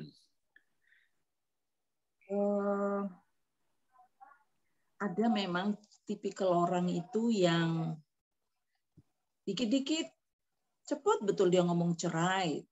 Kalau di berantem mesti ngomongnya cerai. Kalau pacaran putus. Ada yang tipikalnya memang begitu. Barangkali suami ibu begitu, tapi lebih seringkali hanya sebagai ungkapan keselnya gitu. Kalau disuruh seriusan ya gemeter juga dia. Saya kira kemungkinan tipikal bapak seperti itu. Tapi bahwa ada ibu dibenci dengan keluarganya, ini sesuatu yang perlu dicari juga sumbernya, didefinisikan dulu, dicari kalau keluarganya benci, itu bencinya karena apa? Kenapa sumber kebenciannya? Karena kalau kita sudah bisa menemukan apa penyebab mereka membenci saya, kita bisa memulai untuk mencari solusi pemecahannya. Jadi kalau ibu mertua membenci saya, kenapa ya dia jadi benci sama saya? Apakah penyebab dia benci? Belum tentu kan, benci itu adalah hanya karena pokoknya saya benci, tapi pasti ada juga sumbernya. Nah, ini yang perlu diurut dulu. Kenapa mereka satu keluarga lagi membenci saya? Ada apa dengan saya? Kita harus berani juga untuk terbuka, melihat, mengoreksi kekurangan sendiri. Karena ketika saya mengoreksi, berani mengevaluasi diri saya sendiri, saya akan lebih bisa menghargai, melihat persoalan itu lebih positif. Oh, karena ini, maka saya harus begini, harus melakukan ini. Dan selanjutnya, seperti yang di awal dikatakan oleh Pak Jarod, kasih itu menutupi segala macam bentuk pelanggaran, termasuk kebencian itu kan juga pelanggaran. Maka kasih menutupi itu. Dengan keluarga, pihak suami yang membenci ibu, selalu positif saja responi positif. Dan kalau ketika berhubungan dengan kenapa nggak dijawab-jawab, nggak akan ada yang pernah tahu ya kenapa Tuhan nggak cepat menjawab, sementara yang satu cepat dijawab. Tapi bagian kita bukan sampai kapan nanya, sampai kapan, memang pasti buat frustasi. Saya lebih sering mengajak ketika menghadapi hal-hal yang begini. Kalau motivasimu baik di dalam hatimu, kalau engkau ingin memperbaiki itu dengan hatimu yang baik, merespon yang baik, saya mendorong, dan ini sering kali saya lihat bahwa banyak hal-hal baik yang terjadi, bukan dengan kekuatan orang yang bermasalah, tetapi melibatkan Allah di dalamnya. Mendorong orang untuk tidak melihat berhenti karena melihat fakta di depannya. Ibu mertua saya benci saya, Tuhan. Faktanya memang itu. Tapi saya mengambil pengharapan di dalam Allah bahwa ini akan segera terselesaikan. Mempercayai, berpengharapan di dalam Tuhan, bahwa Tuhan akan melembutkan ibu mertua saya. Ketika saya sudah mengambil bagian yang harus saya kerjakan, yaitu mengasihi beliau dengan sebaik-baiknya. Kadang ya, sumber masalahnya itu kecil saja, tapi karena responnya sering kali buruk, yang sana ngomong gini kita balas lagi, yang sana ngomong ini kita balas lagi, terus-terusan begitu. Akhirnya nggak ketemu lagi sumbernya apa, seolah-olah ini sudah masalah yang gede banget, padahal awalnya dari perkara yang kecil. Mungkin karena merespon hal-hal yang tidak tepat pada hal kecil sampai akhirnya itu menjadi membesar. Saran saya Ibu, salah satu sisi ya, biar yang lain nanti Pak Jarod menambahkan, adalah mencari sumbernya. Kenapa mereka membenci saya? Ada apa dengan saya, dan berani membuka untuk mengevaluasi diri sendiri supaya kita bisa menemukan solusi dan menjalankan solusi itu untuk memperbaiki suasana yang ada. Itu Pak Jarod. Oke, terima kasih. Saya tambahi sedikit, lalu setelah itu kita ke pertanyaan berikutnya. Jadi yang soal roh-roh tadi ya, yaitu memang bisa benar juga ya, karena ya ini bisa tergantung dogma pengajaran yang diambil. Tapi yang pasti kalau roh jahat, memang roh jahat ada di mana-mana ya. Tapi kalau roh orang mati pasti tidak. Jadi misalnya dia kerja di kamar mayat gitu ya, lalu berarti pulangnya nanti diikuti sama roh orang mati. Firman Tuhan dengan jelas mengatakan bahwa dunia orang mati dengan kita itu terpisah. Gitu ya. Jadi kalau hal itu udah pasti enggak. Tapi kalau roh jahat, nggak usah kerja di bius atau di kamar mayat atau di kuburan. Tuhan Yesus berkata bahwa kita melawan bukan darah dan daging, tapi melawan roh jahat di udara. Ini di atas saya, di kamar saya, di sebelah saya ini ada setan dan roh jahat, semuanya dipasti gitu ya. Coba saya nggak dikalahkan mereka, karena roh yang di dalam saya lebih besar. Jadi saya tidak takut ke Borobudur atau ke Bali. Di dunia ini tidak ada tempat yang saya takuti. Karena kalau kita mau menghindari roh jahat, di mana-mana ada roh jahat. Di gereja aja, murid Tuhan Yesus lagi perjamuan dengan muridnya aja itu si Yudas juga dikerasukan. Jadi roh jahat itu ada di udara. Yang tidak ada, di mana tidak ada roh jahat? Ya yang hampa udara. Tapi di mana ada udara ada roh jahat. Jadi nggak perlu takut soal suami atau anak kerja jaga candi atau di makam gitu ya, jual peti mati dan sebagainya, bius. Selama kita lahir baru, maka roh yang di dalam kita lebih besar. Jadi yang penting kita bersama dengan Tuhan. Itu kalau soal rohnya tadi gitu ya. Tapi kalau ibu ini udah terlanjur syak, ya syak itu karena memang mungkin dengar pengajaran begini, lalu jadi syak gitu. Ya sudah, ibu minta didoakan aja sama hamba Tuhan, rumahnya mau diurapi juga boleh. Ya walaupun sebenarnya kalau di Alkitab itu nggak ada rumah diurapi gitu ya. Yang diurapi itu anak-anak Imam Harun, keluarga Harun, atau pentahbisan.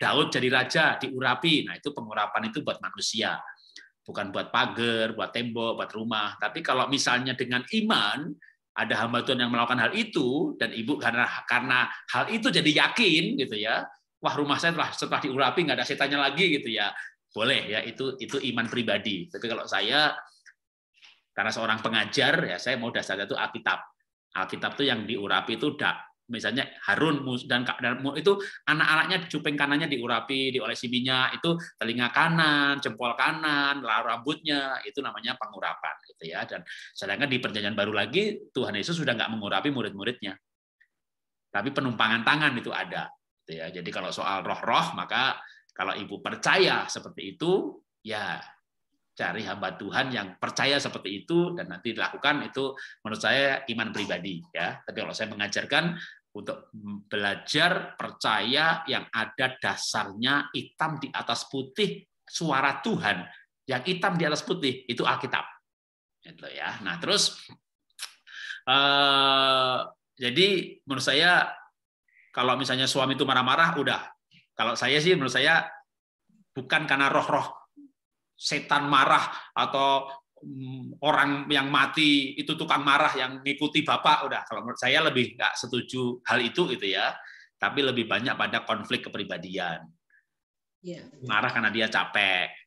Orang teliti, sanguin, orang melankolik yang teliti menikah dengan orang intim gitu ya, orang kuning ya, terjadi benturan kepribadian, benturan personality. Jadi menurut saya konflik itu bisa dipelajari. Apa yang selama ini menimbulkan konflik?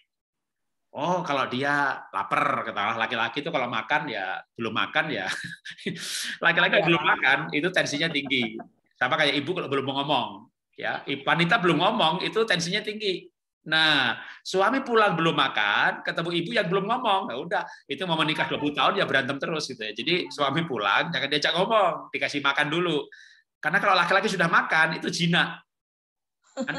Ada Itu nggak ya, Pak. ayatnya? Oh, ada ayatnya. Waktu Tuhan Yesus jadi manusia, itu manusia banget. Karena Alkitab berkata ia meninggalkan kealahannya. Lalu apa ceritanya?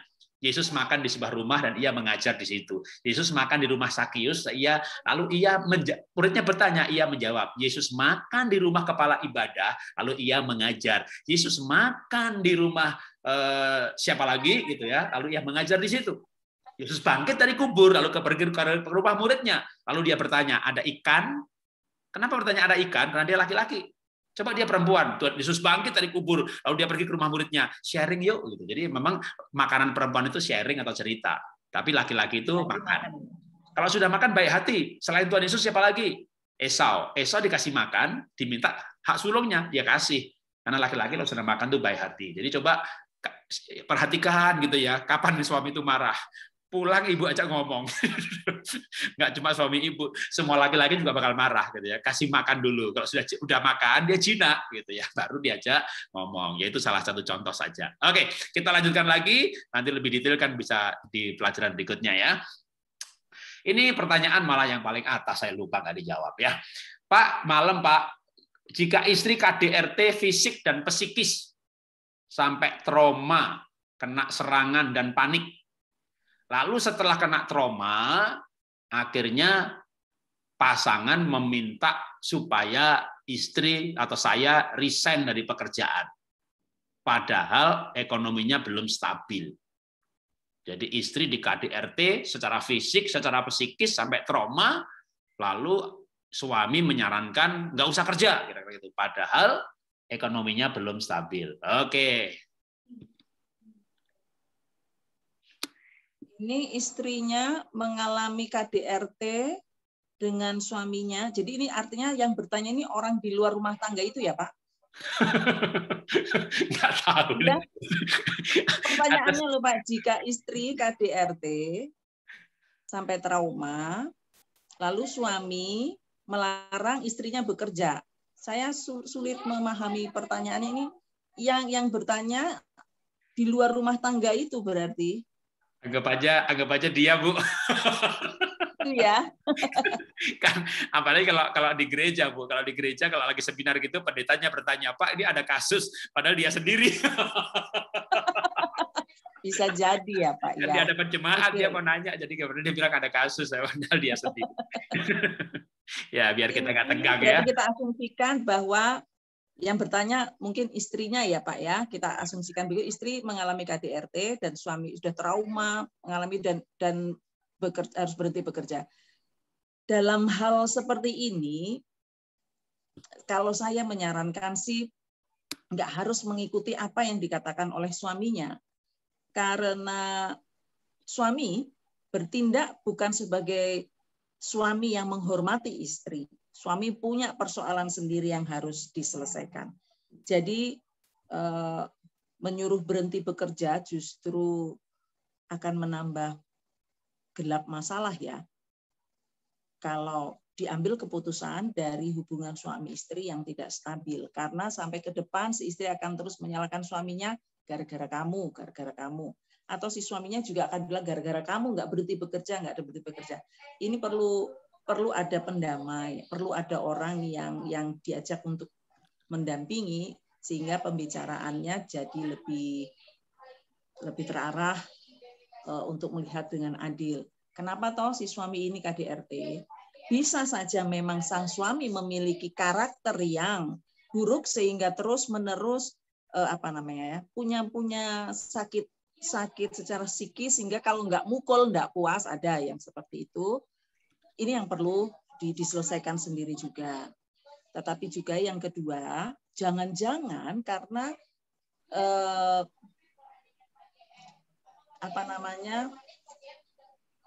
jangan-jangan karena komunikasi yang tidak baik, komunikasi yang nggak cerdas di antara dua suami istri. Seperti tadi Pak Jarod bilang, suaminya baru datang butuh makan, istrinya sudah datang, istrinya juga belum ngobrol apa-apa sepanjang hari, nggak ada yang mendengarkan, akhirnya clash, benturan di situ. Nah, perlu dicermati ini pembicaraan bagaimana Bapak dan Ibu berkomunikasi selama ini. Apakah komunikasi itu sudah komunikasi yang ada saling penghargaan ya? Menghargai satu dengan yang lain. Ketika yang lain bicara, maka yang satu mendengar. Bukan hanya supaya bisa, pokoknya saya mau jawab. Ada rasa apa ya? Rasa terzolimi hanya karena ngobrol, lalu yang penting saya jawab dulu. Akhirnya komunikasi yang terjadi bukan dua arah yang saling mendengar, tetapi siapa yang paling penting ngobrolnya ini, siapa yang menang dalam obrolan ini. Akhirnya selalu memicu pada pertengkaran-pertengkaran, sampai ada juga laki-laki saking nggak sabarnya karena dia ngerasa dia lebih kuat, lebih berkuasa. Belum lagi ada stereotip bahwa laki-laki adalah kepala rumah tangga, maka yang terjadi main gampar. Aku yang lebih berkuasa, aku yang bosnya, aku akhirnya dipukul istrinya. Jadi ini KDRT-nya penyebabnya apa? Perlu ditelusuri, perlu dilihat. Kalau memang itu secara psikologis ada kekurangan pada si suami, maka suaminya perlu diajak untuk berkonsultasi kepada pihak yang lebih bisa dipercaya untuk bisa mengendalikan emosinya, untuk bisa sadar diri ketika dia marah, dia emosi, hal-hal yang seperti itu. Itu Pak dari saya. Oke, ya saya pikir cukup dan saya tidak menambahkan. Saya akan baca pertanyaan berikutnya. Kalau di catatan yang sempat saya periksa, ya selain yang di chat, di Zoom kan yang di WA ke saya. Jadi di WA ada 2 yang belum dijawab. Nah, kalau Bapak Ibu yang hadir di sini, karena yang daftar sama yang hadir ini jumlahnya beda. Jadi ada yang WA daftar tapi nggak hadir. Jadi ada 2 WA yang belum dijawab, saya akan jawab duluan. Tapi kalau misalnya Ibu yang ada di sini, saya juga belum dijawab, saya udah WA, gampang. Ibu kasih jempol atau pin atau huruf C atau apa saja ketik, pasti di HP saya nanti WA-nya naik ke atas kan, kalau terima pesan yang baru. Jadi saya jadi tahu, oh ini belum dijawab gitu ya. Tapi paling nggak catatan saya yang saya cari ini sempat ada 2. Sekarang saya akan bacakan dulu satu dulu ya, yang saya tahu Ibu ada di sini. Kalau yang satunya lagi saya WA tapi nggak centang biru, apa karena sibuk dengerin sekarang gitu ya, tapi saya jawab yang sudah merespon ya. Oke, saya bacakan dulu nih, agak panjang juga ini pertanyaannya.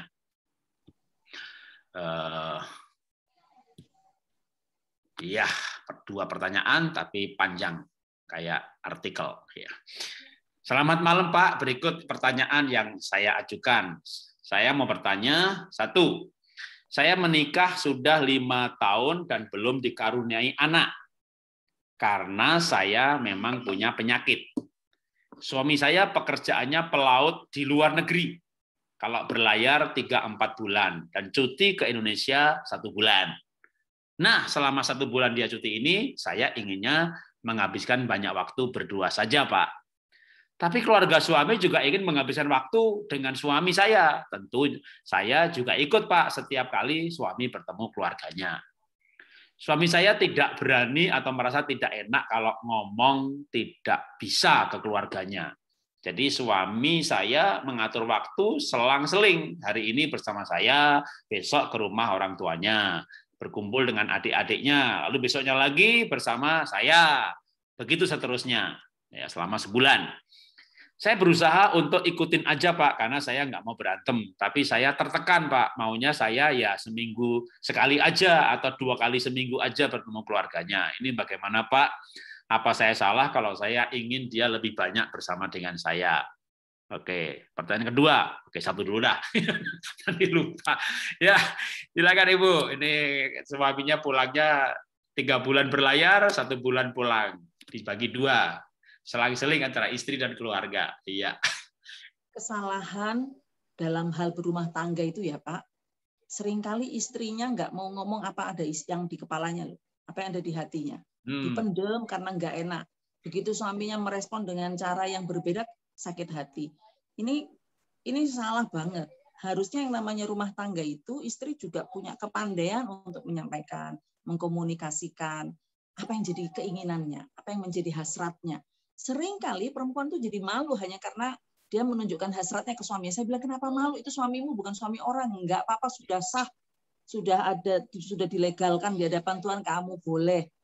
Jadi kenapa kalau memang kamu butuh ingin bermesraan, kamu butuh, ya bilang dengan suamimu. Enggak usah takut, enggak usah dipendam, ngomong aja. Dan bicaranya yang baik. Saya selalu mengingatkan, kalau bicaramu cerdas, kamu tahu cara berkomunikasi yang cerdas dan baik, enggak akan jadi masalah. Harusnya ketika dia menyampaikannya dengan baik, dia tahu dan kenal. Ini suaminya biasanya dibujuknya gimana supaya dia bisa ngerti, aku ini keinginanku tuh begini, lu kan enggak ada salah toh ya Pak. Saya tuh pengennya begini. Saya tahu mereka juga ingin bertemu. Tapi harusnya begiring juga suaminya pada pemahaman yang namanya sudah menikah, keluarga inti adalah yang paling utama. Bahwa keluarga suaminya atau keluarga istrinya itu di sekitaran, di seputar, bukan sebagai inti. Inti adalah suami, istri, dan anak. Ini dulu, kepentingan ini dulu yang diajak untuk suaminya sadar dan mengerti, dibimbing terus. Perkaranya saya kira hanya bagaimana si istri kangen dengan suaminya, tetapi tidak memiliki waktu-waktunya udah sempit, tapi kok malah dibagi dengan banyak hal. Boleh ngobrol, jangan diam. Karena semakin diam, suaminya semakin nggak paham. Kan seringkali suaminya kaget-kaget, kamu marah kenapa? Enggak apa-apa. Padahal hatinya sudah segede kubis gitu kan, saking juekelnya. Nah ini yang perlu seringkali dikomunikasikan. Jangan pernah menutupi rasa enggak setuju, rasa enggak suka. Sedapat mungkin itu dikomunikasikan. Yang penting tahu bagaimana cara mengkomunikasikannya dengan baik, tidak menggurui, tidak mengintimidasi, tapi tetap ada dalam koridor aku menghargaimu, aku menghormatimu. Bagian itu yang saya kira perlu dikerjakan yang dihadapi oleh ibu ini, Pak. Oke, ya. Kalau dari saya mungkin berpikir dari sisi suaminya ibu ya. Dan ibu sendiri kan juga menikah 5 tahun, belum punya anak. Jadi kalau begitu suami pulang itu, ya kalau saya, walaupun bagi laki-laki, seks itu penting gitu ya. 3 bulan nggak main, lalu pulang ya tentunya main. Tapi kalau 30 hari lalu berdua sama istri terus, bukan karena nggak menarik ya, jenuh juga ya. Kalau saya berpikir sebagai laki-laki gitu ya, terus tiap hari sama dia terus gitu ya, bukan nggak cinta gitu ya, tapi ya kecuali ada anak gitu ya, paling ada selingan main gitu ya. Kalau saya sebagai suami dengan kondisi seperti itu gitu, saya pasti akan ngajak istri saya, anggap aja ibu ini istri saya gitu ya, saya nggak punya anak, lalu saya 3 bulan sekali pulang ya, begitu 1-2 hari seks disalurkan udah terpenuhi itu, hari ketiga masa mau nge-seks lagi gitu ya. Jadi ya sebulan itu lama juga gitu. Dan kalau tiap hari pagi sore malam berdua sama istri terus itu, bukan nggak cinta, saya pun bisa bosen. Kalau saya akan justru ngajak istri ini untuk masuk dalam kegiatan saya. Jadi ajak mancing bareng, ajak ke rumah, hari ini ke rumah orang tua, besok ke rumah adik, besok ke rumah pendeta. Tiap hari malah kalau saya bukan seharian di rumah juga ngapain berdua sama istri gitu, mau ngobrol. Karena ingat ya, wanita tuh pengennya ngobrol, laki-laki tuh nggak suka ngobrol. Jadi kalau laki-laki tuh sambil makan ngobrol oke, tapi sambil makan nggak bisa ngobrol tok begitu ya. Itu setengah jam aja telinganya udah panas itu. Jadi kalau saya dalam kondisi seperti itu pasti saya pun akan ngajak, misalnya hari ini mancing, besok ke gunung jalan-jalan, besok sepedaan, besok ke rumah bapak ibu saya ya, besok ke rumah bapak ibu kamu, besok ke adik saya, besok ke adik kamu, besok ke teman gereja. Jadi setiap hari, jangan 2 hari sekali, itu yang 1 hari nggak kemana-mana bisa menderita itu suami. Ya, kalau saya menyarankan setiap hari ibu ajak suami kegiatan supaya nggak seru nggak di rumah seharian. Seharian di rumah mungkin hari ke-7 sudah berantem tuh. Jadi pulang mengharapkan mesra, begitu pulang malah berantem. Jadi supaya nggak berantem, 30 hari itu dibikin kegiatan. Kalau ada anak enak, ngajak anak pergi ke sana, ajak anak, ini kan nggak ada anak nih ceritanya nih gitu ya. Boleh aja dalam 30 hari itu 3 hari bulan madu, kalau perlu berdua tuh ke puncak, kalau perlu kan 30 hari itu mungkin 3 hari pertama itu di rumah oke lah, udah namanya 3 bulan nggak ketemu gitu ya. Tapi begitu udah mulai 2 minggu mungkin biaya sedikit nggak apa-apa lah, bayar hotel. Nginep di hotel gitu boleh. Tapi kalau nggak mau Pak, nggak mau keluar duit Pak, ya udahlah paling nggak selama 30 hari itu bikinlah kayak pacaran dulu, pergi ke sana, nonton, jadi boleh gitu ya, pergi ke rumah keluarga setiap hari pun sebenarnya nggak apa-apa, jangan 2 hari sekali, setiap hari pun nggak apa-apa. Hari ini keluarga bapak, hari ini keluarga ibu, besok adiknya bapak, besok adiknya ibu, tapi setiap harinya itu katakanlah 1 jam, 2 jam terus pulang. Gitu. Jadi ngobrolnya itu di jalan, ngobrolnya itu sama orang tuanya. Jadi ibu nimbrung aja waktu dia ngobrol sama suaminya, nimbrung, ngobrol bercanda sama adiknya, nimbrung. Nah bagi laki-laki itu ngobrol bersama yang lain itu enak. Tapi ngobrol sama istri, saya pengen curhat berduaan tok sama dia. Suaminya bisa mikir, mau ngomong apa lagi? Apalagi ibu tanya, cerita dong, di kapal bagaimana? Cerita dong. Gitu. Mungkin dia kehabisan cerita, bukan kehabisan, nggak pengen cerita. Mau diceritain apa? Gitu ya. Jadi jangan meminta laki-laki untuk bercerita. Pertama, dia merasa nggak dipercaya. Dia bisa merasa nggak dipercaya, dia merasa didesak. Tapi kalau ibu cerita saja, nanti dia cerita balik. Atau kadang mungkin malah dia senang cerita itu bukan kepada ibu, tapi ketika rame-rame ke rumah adiknya laki-laki, wah tahu nggak di kapal kemarin begini-begini, wah sama adiknya ketemu dia cerita gitu, sama ibu nggak cerita karena bagi dia lebih nyaman cerita sesama laki-laki, tapi ibu nimbrung aja di situ dan nikmati itu sebagai ceritanya dia ke ibu juga.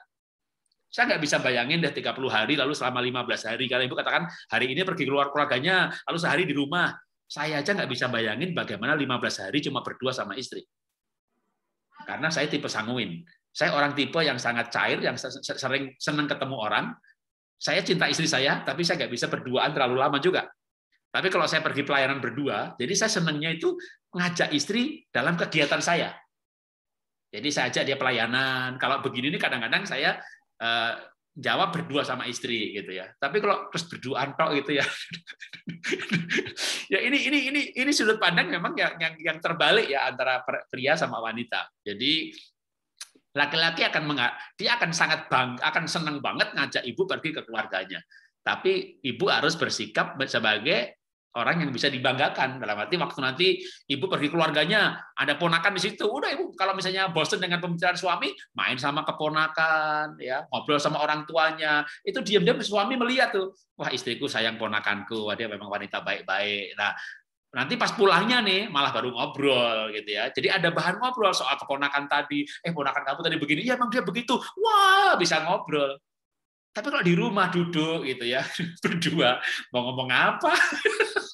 Berantem loh, berantem nanti berantem. Jadi kalau saya lebih menyarankan kreatif untuk berkegiatan ya. Nah nanti dalam keadaan bahagia tadi ya saya nggak tahu tadi ibu soal bicara soal nggak punya anak karena penyakit ya mungkin itu biar dari sisi medis saya nggak akan bahas ya. Tapi mujizat ada. Ya, kalau memang akhirnya nggak punya anak, ya Pak Royani Husatoid nggak punya putra putri, Pak Timotius Arifin nggak punya anak, Pak Franky Utana nggak punya, ya Pak yang di KIB, Pak Erik Kristianto Bandung nggak punya. Saya punya teman banyak sekali hamba Tuhan yang tidak punya anak. Dan waktu saya wawancari mereka, ya Pak Dan Alexander nggak punya anak. Saya pernah wawancari mereka yang saya tulis dalam buku saya perceraian yang saya bagikan di grup ya. Di grup saya bagi buku PDF perceraian itu diantaranya. Kalau nggak punya, saya tanyanya agak nyodok gitu kepada Pak Arifin, Pak, kalau Bapak nggak punya anak, terus tujuannya ngapain? Gitu ya. Lalu saya tanya lagi pada yang lain, pernah kepikir nggak mau cerai kalau nggak punya anak? Jadi kan jawabannya luar biasa ya. Nanti baca aja di buku karena saya nggak perlu cerita ulang karena saya sudah bagikan bukunya. Mudah-mudahan dibaca ya di WA grup keluarga bahagia. Saya sudah bagikan buku mengenai perceraian. Itu termasuk kalau nggak punya anak, boleh bercerai apa tidak? Gitu ya. Pasangannya selingkuh, boleh bercerai apa tidak? Itu dijawab semuanya di situ, termasuk dengan kesaksian-kesaksian yang tadinya nggak punya anak, jadi punya anak. Pak Wiryo Hadi misalnya, ya, dan beberapa yang lain. Tapi yang nggak punya anak, betul-betul tetap nggak punya, gitu ada juga. Itu nanti ditambahkan aja dengan dibaca bukunya. Nah, sekarang pertanyaan yang kedua dari orang yang sama. Bagaimana menghadapi adik suami yang selalu terus-menerus minta bantuan modal usaha karena usahanya gagal lagi, tapi nggak mau melamar pekerjaan. Suami saya selalu memberikan lagi karena nggak enak sama adiknya, dibantu lagi, gagal lagi, dibantu lagi, padahal adiknya nggak mau melamar pekerjaan, maunya usaha sendiri. Waduh, ya. Ini suaminya sayang adiknya. Bantu terus sama adiknya gagal terus. Ya. Iya, mantap. Cerita pertanyaannya, kasusnya top. Ya.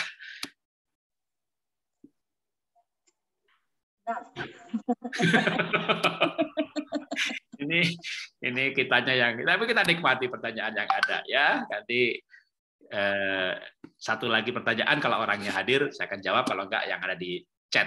Ya, boleh Bu, silakan. Itu tadi ini tentang keterbukaan Ibu bersama dengan suami. Apakah Ibu sudah menyampaikan juga ketidaksetujuan Ibu, terus dibantu-bantu, kapan misalnya kapan si adik akan mandiri, akan belajar dari kesalahannya, nggak selalu tergantung dengan kakaknya. Ini pertama sudah disampaikan belum itu ke suami, supaya si suami juga bisa membantu. Itu kan nggak harus melulu memberi ikan, tapi kan memberi pancingnya ke si adik, sehingga si adik bisa ngerti juga untuk menghargai pemberian pertolongan dari kakaknya. Yang penting Ibu bersama Bapak sudah saling membicarakan ini. Yang kedua, ketika memberikan bantuan ini sudah sepakat enggak dengan Ibu dengan Bapak, dengan suami itu sudah sama-sama menyetujui tidak uang itu dikeluarkan untuk membantu mereka. Yang ketiga, kalau sudah setuju berarti nggak ada masalah, sudah oke. Ketiga, ngobrol berani terbuka dengan si adik. Bahwa dana itu nggak bisa juga terus-menerus hanya untuk mendukung dia, karena di keluarga juga punya rencana untuk begini-begitu. Dibuat adiknya mengerti bahwa ini diajak untuk memahami situasi keuangan keluarga Ibu bersama suami. Keterbukaan ini, kalau ini sudah terjadi, saya kira bisa diatasi. Masalahnya adalah kalau Ibu sepertinya di awal orang yang enggak berani, tidak mau, bukan tidak berani juga, enggak senang, daripada nanti ribut, ya sudahlah aku yang ngalah aja, aku yang ikut, mungkin begitu. Maka mungkin bisa jadi dalam hal si adik meminta dana, sebenarnya Ibu keberatan, tapi Ibu enggak berani ngomong ke Bapak, enggak berani mengkomunikasikan itu karena takut konflik. Belum lagi ke adik, sama suami sendiri sudah takut konflik, apalagi ke adik, adiknya nanti jadi tersinggung, jadi masalah. Nah, itu yang jadi penghalangnya. Harus berani untuk membuka percakapan itu dengan terlebih dahulu ngobrol dengan suami, supaya suami juga sepakat, sehati, sehingga bisa ngobrol sama-sama ke adiknya bahwa nggak bisa terus-menerus membiayai keperluan untuk modal itu. Itu Pak dari saya. Oke, ya. Setelah ini masih ada satu pertanyaan lagi, tapi pertanyaan yang bukan tambahan ya. Kalau nanti misalnya setelah malam ini ikut, wah saya mau nanya lagi nih gitu ya. Kita emang batasin jam 9, paling lama 9:15 udah selesai, malah kalau bisa jam 9. Yang sudah ikut malam ini boleh sih ikut lagi, tapi yang daftar lagi ya, karena saya batasi maksimum kalau lihat begini 10 sih, kalau 12 pun kebanyakan. Jadi kalau misalnya nanti mau ikut lagi boleh nggak? Boleh, daftar lagi untuk masuk slotnya kapan.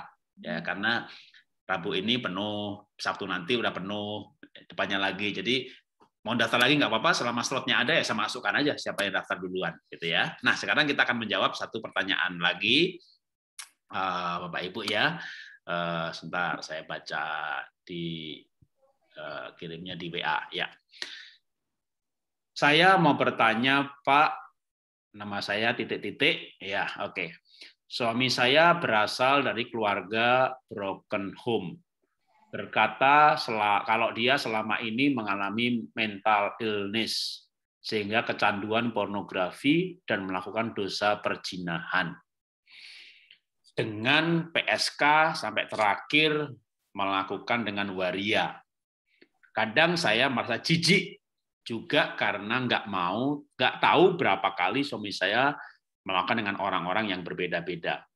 Saya saat ini memang tinggal dengan orang tua dan anak-anak di luar kota. Suami masih di rumah kami dan belum menjemput saya dan anak-anak. Wow, beda rumah. Juga sudah 1 tahun kami tidak diberi nafkah karena suami di PHK oleh perusahaan. Jadi saya dan anak-anak menumpang di rumah orang tua saya. Jadi suaminya tinggal di kota yang berbeda. Oke. Saya sementara ini hanya bisa menopang pendidikan anak-anak melalui pekerjaan online saya. Suami masih belum bekerja lagi, jadi sudah ajak suami untuk konseling, tapi masih belum mau. Beberapa waktu yang lalu, hutang bank untuk forex tanpa diskusi dengan saya, dan sekarang tiap hari ditelepon sama debt collector. Mobil sudah dijual, rumah rencana akan dijual juga, karena sampai sekarang suami belum dapat pekerjaan lagi. Dia masih belum bisa memaafkan dirinya untuk semua dosa-dosa dia, tapi seakan-akan nggak mampu untuk bangkit. Apa yang harus saya lakukan supaya keluarga kami bisa dipulihkan? Terima kasih. Suami saya yang berasal dari keluarga broken berkata kalau selama ini dia, diulangin lagi kalimatnya. Oke, jadi ke pos 2 kali. Ya, berarti pisah dalam kondisi saat ini tinggal tempat berbeda. Suaminya perzinahan dengan PSK, bahkan dengan waria, lalu di PHK, diam-diam utang malah terlilit debt collector. Ya, ibu yang menangani bekerja untuk membiayai anak-anak dan tinggal bersama orang tua. Jadi sama suami istri hidupnya karena keadaan terpisah. Oke, ini pertanyaan terakhir malam hari ini karena waktu ya. Pertanyaan tambahan tidak, ada juga yang ada satu cuma yang belum dijawab tapi sepertinya tidak hadir. Oke, nanti saya akan tambahkan. Silakan Ibu. 1, dengan suami yang memiliki kecanduan terhadap pornografi, juga seks ya, bahkan boleh dibilang sudah PSK dan waria juga, berarti parah betul. Ini sangat membutuhkan pendamping untuk bisa konsultasi, untuk bisa ada didampingi untuk lepas dari kecanduan itu. Harus ditata lagi mindset-nya supaya dia bisa berhenti terhadap kecanduan yang memang butuh waktu, panjang prosesnya, tapi dengan dukungan ibu dan keluarga tidak ada yang mustahil untuk bisa kembali menjadi orang yang baik. Kedua, dalam kecenderungan si Bapak untuk memiliki hasrat yang begitu besar dan ibu jauh, maka membuat Bapak itu semakin jauh dia jatuh ke perkara yang sedang menjeratnya ini, yaitu kecanduan terhadap seks. Apalagi ibu pergi jauh dari luar kota. Jadi ketika ibu ingin mengatasi perkara ini adalah ibu datang ke tempat Bapak dan tinggal jadi satu tempat untuk mengatasi perkara ini.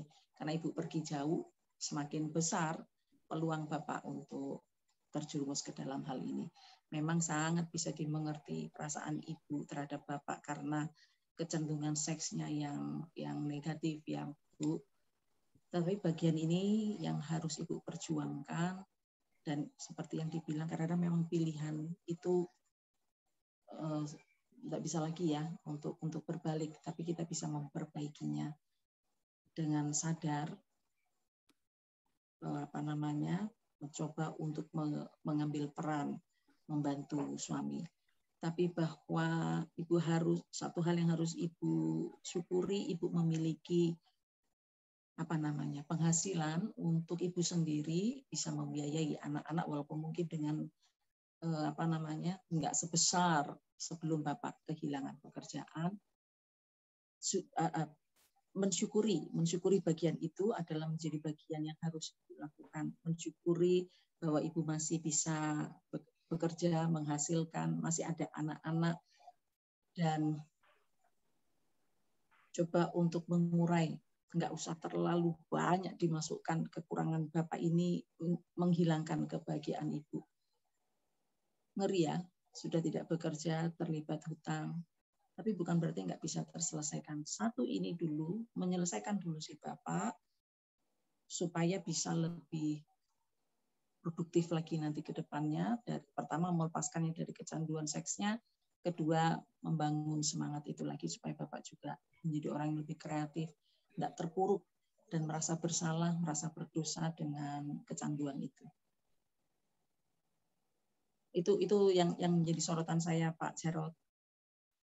Ya, kalau saya lihat cukup berat kejatuhan suami. Menurut saya tidak cukup istilahnya hari ini kan kita Q&A ya, tanya jawab. Tapi mestinya seperti ini mesti masuk di konseling. Konseling yang berkali-kali dan itu hanya bisa dilakukan oleh orang yang lokasinya memang memungkinkan. Dalam arti misalnya gembala atau kalau toh misalnya via Zoom juga ya dengan konselor ya kalau bisa menghubungin yang memang secara waktu memungkinkan dan punya beban untuk hal itu gitu ya. Nah, tapi kalau dari saya mungkin saya cerita nih saya punya teman pelayanan ya dan juga dulu satu hobi, dia juga hobinya ngelukis, jadi saya pernah pameran bareng-bareng sama dia. Nah, teman saya ini seorang wanita ya, hamba Tuhan. Ya suaminya hamba Tuhan juga. Dan suaminya jatuh dalam perselingkuhan bukan 1 kali 2 kali. Entah 8 apa 9 wanita selama 8 tahun, jadi cukup panjang. Bahkan akhirnya suaminya meninggalkan. Padahal ini sudah pelayanan, ya, dan meninggalkan istri itu hidup di dalam juga perzinahan. Nah, singkat cerita, suaminya mau balik.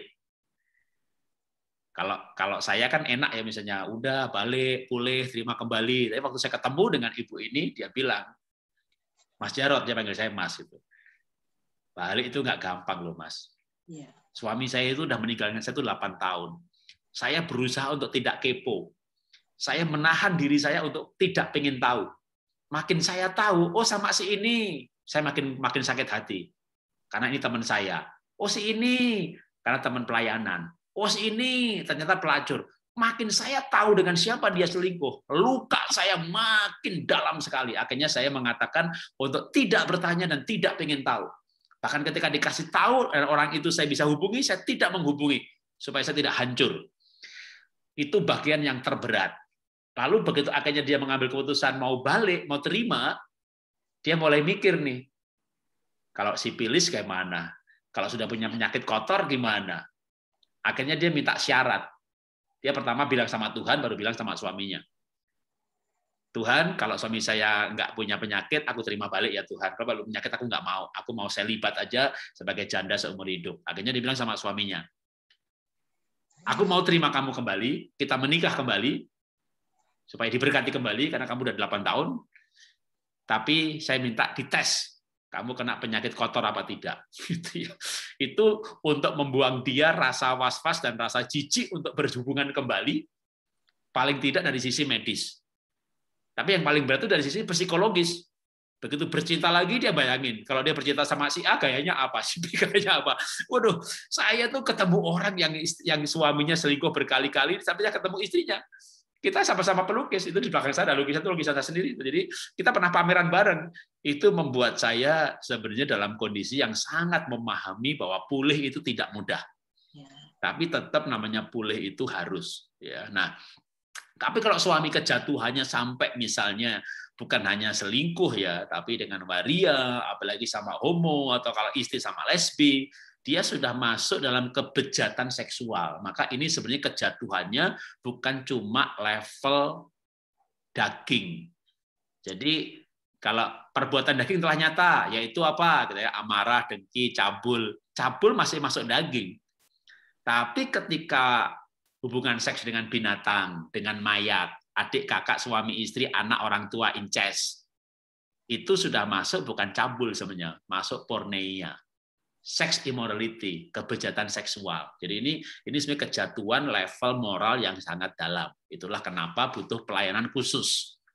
Kalau bisa, ya misalnya nggak konseling dengan profesional, dengan hamba Tuhan aja paling tidak untuk didoakan sungguh-sungguh supaya dia terima Tuhan Yesus sungguh-sungguh. Mungkin selama ini hanya beragama Kristen, tapi tidak mengalami kelahiran baru. Nah, apalagi kalau pasangannya terlibat penyembahan berhala ya, punya jimat segala macam. Roma pasal 1 itu berkata begini, mereka menyembah Allah yang adalah bukan Allah. Maka aku hanya besar Tuhan, menyerahkan pikiran mereka pada pikiran yang terkutuk. Sehingga mereka birahi satu dengan yang lain, laki dengan laki. Jadi orang itu kalau terlibat penyembahan berhala, seksnya bisa aneh-aneh. Maka ketika kejatuhannya sudah pada seks yang aneh, ini akarnya sudah lain. Ya, karena ada akar. Alkitab ada akar pahit, akar percabulan atau seks, akar penyembahan berhala. Yang lain itu pohon dan daun. Marah, dengki, nyolong, galak, nggak teliti, nggak rapi. Tapi ada akarnya. Kenapa marah-marah? Ada akar pahit. Kenapa curiga terus, cemburu? Ada akar pahit. Jadi ada akar yang namanya akar pahit, akar percabulan, dan akar penyembahan berhala. Nah, ketika akarnya sudah sampai pada hal yang penyembahan berhala, walaupun bukan secara kayak nyembah setan gitu ya, itu menurut saya bentuk penyimpangan seksual, itu salah satunya bisa dari situ. Nah, maka butuh sebenarnya konseling yang lebih serius, ibu doa puasa supaya suami mau diajak untuk konseling dengan hamba Tuhan. Karena kalau sudah terlibat seperti itu, yang namanya nanti utang piutang, kecelakaan, penyakit, itu kayak memang bagian dari hukuman. Jadi, tapi begitu selesai masalah rohnya, lahir baru, terima Yesus, itu pemulihannya bisa, mujizatnya bisa kayak, aduh, kan saya ini dulu penyembah berhala soalnya. Karena saya bukan orang Kristen dulunya. Kakek saya dukun, bapak saya dukun. Yang nama penyakit, eksim, waduh, saya makan ebi segala macam, kulit ini bernanah kayak jerawat sebesar jagung-jagung, belum lagi kemiskinan. Tapi begitu saya lahir baru, perubahannya luar biasa. Jadi juga dulu yang namanya percabulan, saya itu onani setiap hari, nonton film porno lalu onani tiap hari. Dan itu nggak merasa berdosa. Yang lain juga, yang tidak onani aja yang impoten gitu. Jadi saya pernah hidup di dalam kecemaran karena memang tidak mengenal Tuhan. Jadi menurut saya ada masalah yang perlu diselesaikan, yaitu masalah mengenal Tuhan. Oke, saya pikir kita akhiri sampai di sini ya. Pasti tanya jawab 2 jam untuk 12 orang, 10 orang ini nggak menyelesaikan masalah. Satu orang cuma 10 menit, 5 menit. Padahal kalau ya namanya Q&A ya, kalau konseling itu 2 jam 1 orang. Cerita latar belakangnya, orang tuanya, masa kecilnya, lalu kenapa perilakunya, lalu muncul nasihat. Tapi paling tidak saya berharap dengan 1 pertanyaan dijawab berdua atau nanti bertiga ya, dengan 2 pendekatan paling tidak menjadi sebuah insight, sebuah inspirasi untuk mencari solusi yang lebih dalam lagi. Boleh solusi ke hamba Tuhan, boleh ke tempat konselor profesional, atau kalau misalnya, ya saya cukup kok begini-begini, asal boleh sering-sering aja, sebulan sekali, atau kalau enggak ya baca-baca postingan di grup, saya berharap itu menjadi sebuah trigger, ya sehingga komitmen, saya mau pulih, lalu mencari jalan keluar. Carilah maka mendapat. Tidak harus jalan keluar itu dari saya atau dari Bu Herlin. Nanti di segmen yang lain, rombongan yang lain, saya akan ajak mentor yang lain, karena ya mentor banyak, tapi kan kadang banyak yang nggak ada waktunya ya. Terima kasih Bu Herlin untuk waktu yang disediakan ya. Saya sendiri sekaligus perkenalan, saya itu tadi usahanya banyak banget. Saya punya production house, saya punya sekolah animasi, saya punya LSP animasi, sekolah Happy Holy Kids saya punya 66 cabang, belum lagi IVA. Saya punya perusahaan MLM, IVA itu kami punya pegawai 200. Gudang kami itu yang diatati 2 hektar.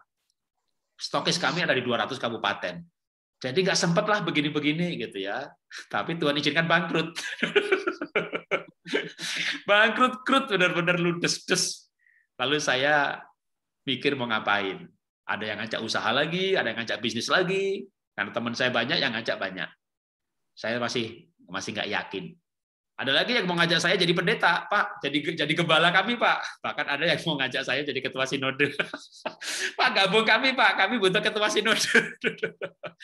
Saya enggak maulah pensiun cari kolektor gitu ya. Jadi saya pikir-pikir, saya bilang sama Tuhan, Tuhan, kalau saya nggak dapat penghasilan ya apa boleh buat. Tapi masa sih saya masa tua buka gereja hanya karena mau makan gitu. Terjadi mujizat gitu ya. Dalam arti saya bisa ngelukis dan laku lagi gitu sejak pandemi. Jadi saya udah belasan tahun nggak melukis, belasan tahun nggak melukis. Tapi begitu pandemi, usaha bangkrut, saya coba lagi, kok laku gitu. Tiap minggu tuh ada aja lakunya. Lalu saya bilang sama Tuhan, Tuhan, Kalau Tuhan pelihara saya akan melayani dalam bidang ini. Jadi ini baru mulai ya. WA grup keluarga ini kan kita baru mulai berapa minggu aja. Karena sebelumnya emang saya nggak ada waktu ngurusin yang nggak ada duitnya ini. Tapi pelayanan saya banyak ya, nulis buku keluarga udah 66. Jadi siaran radio televisi ya keluarga terus ya, udah dari tahun 98 saya nggak khotbah soal iman, nggak khotbah soal doa, nggak khotbah soal apa lain. Pokoknya udah dari tahun 98 2000 itu ya udah sudah 21 tahun ya khotbahnya keluarga aja terus. Oke, kita akhiri dengan doa ya. Mari kita berdoa bersama-sama. Bapak, kami mengucap syukur untuk berapa yang boleh kami sempat bahas, kami bicarakan.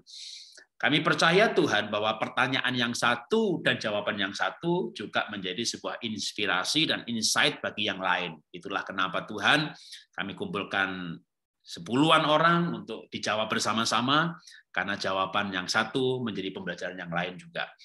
Dan kami juga menjadi tahu bahwa kami punya masalah tidak sendiri.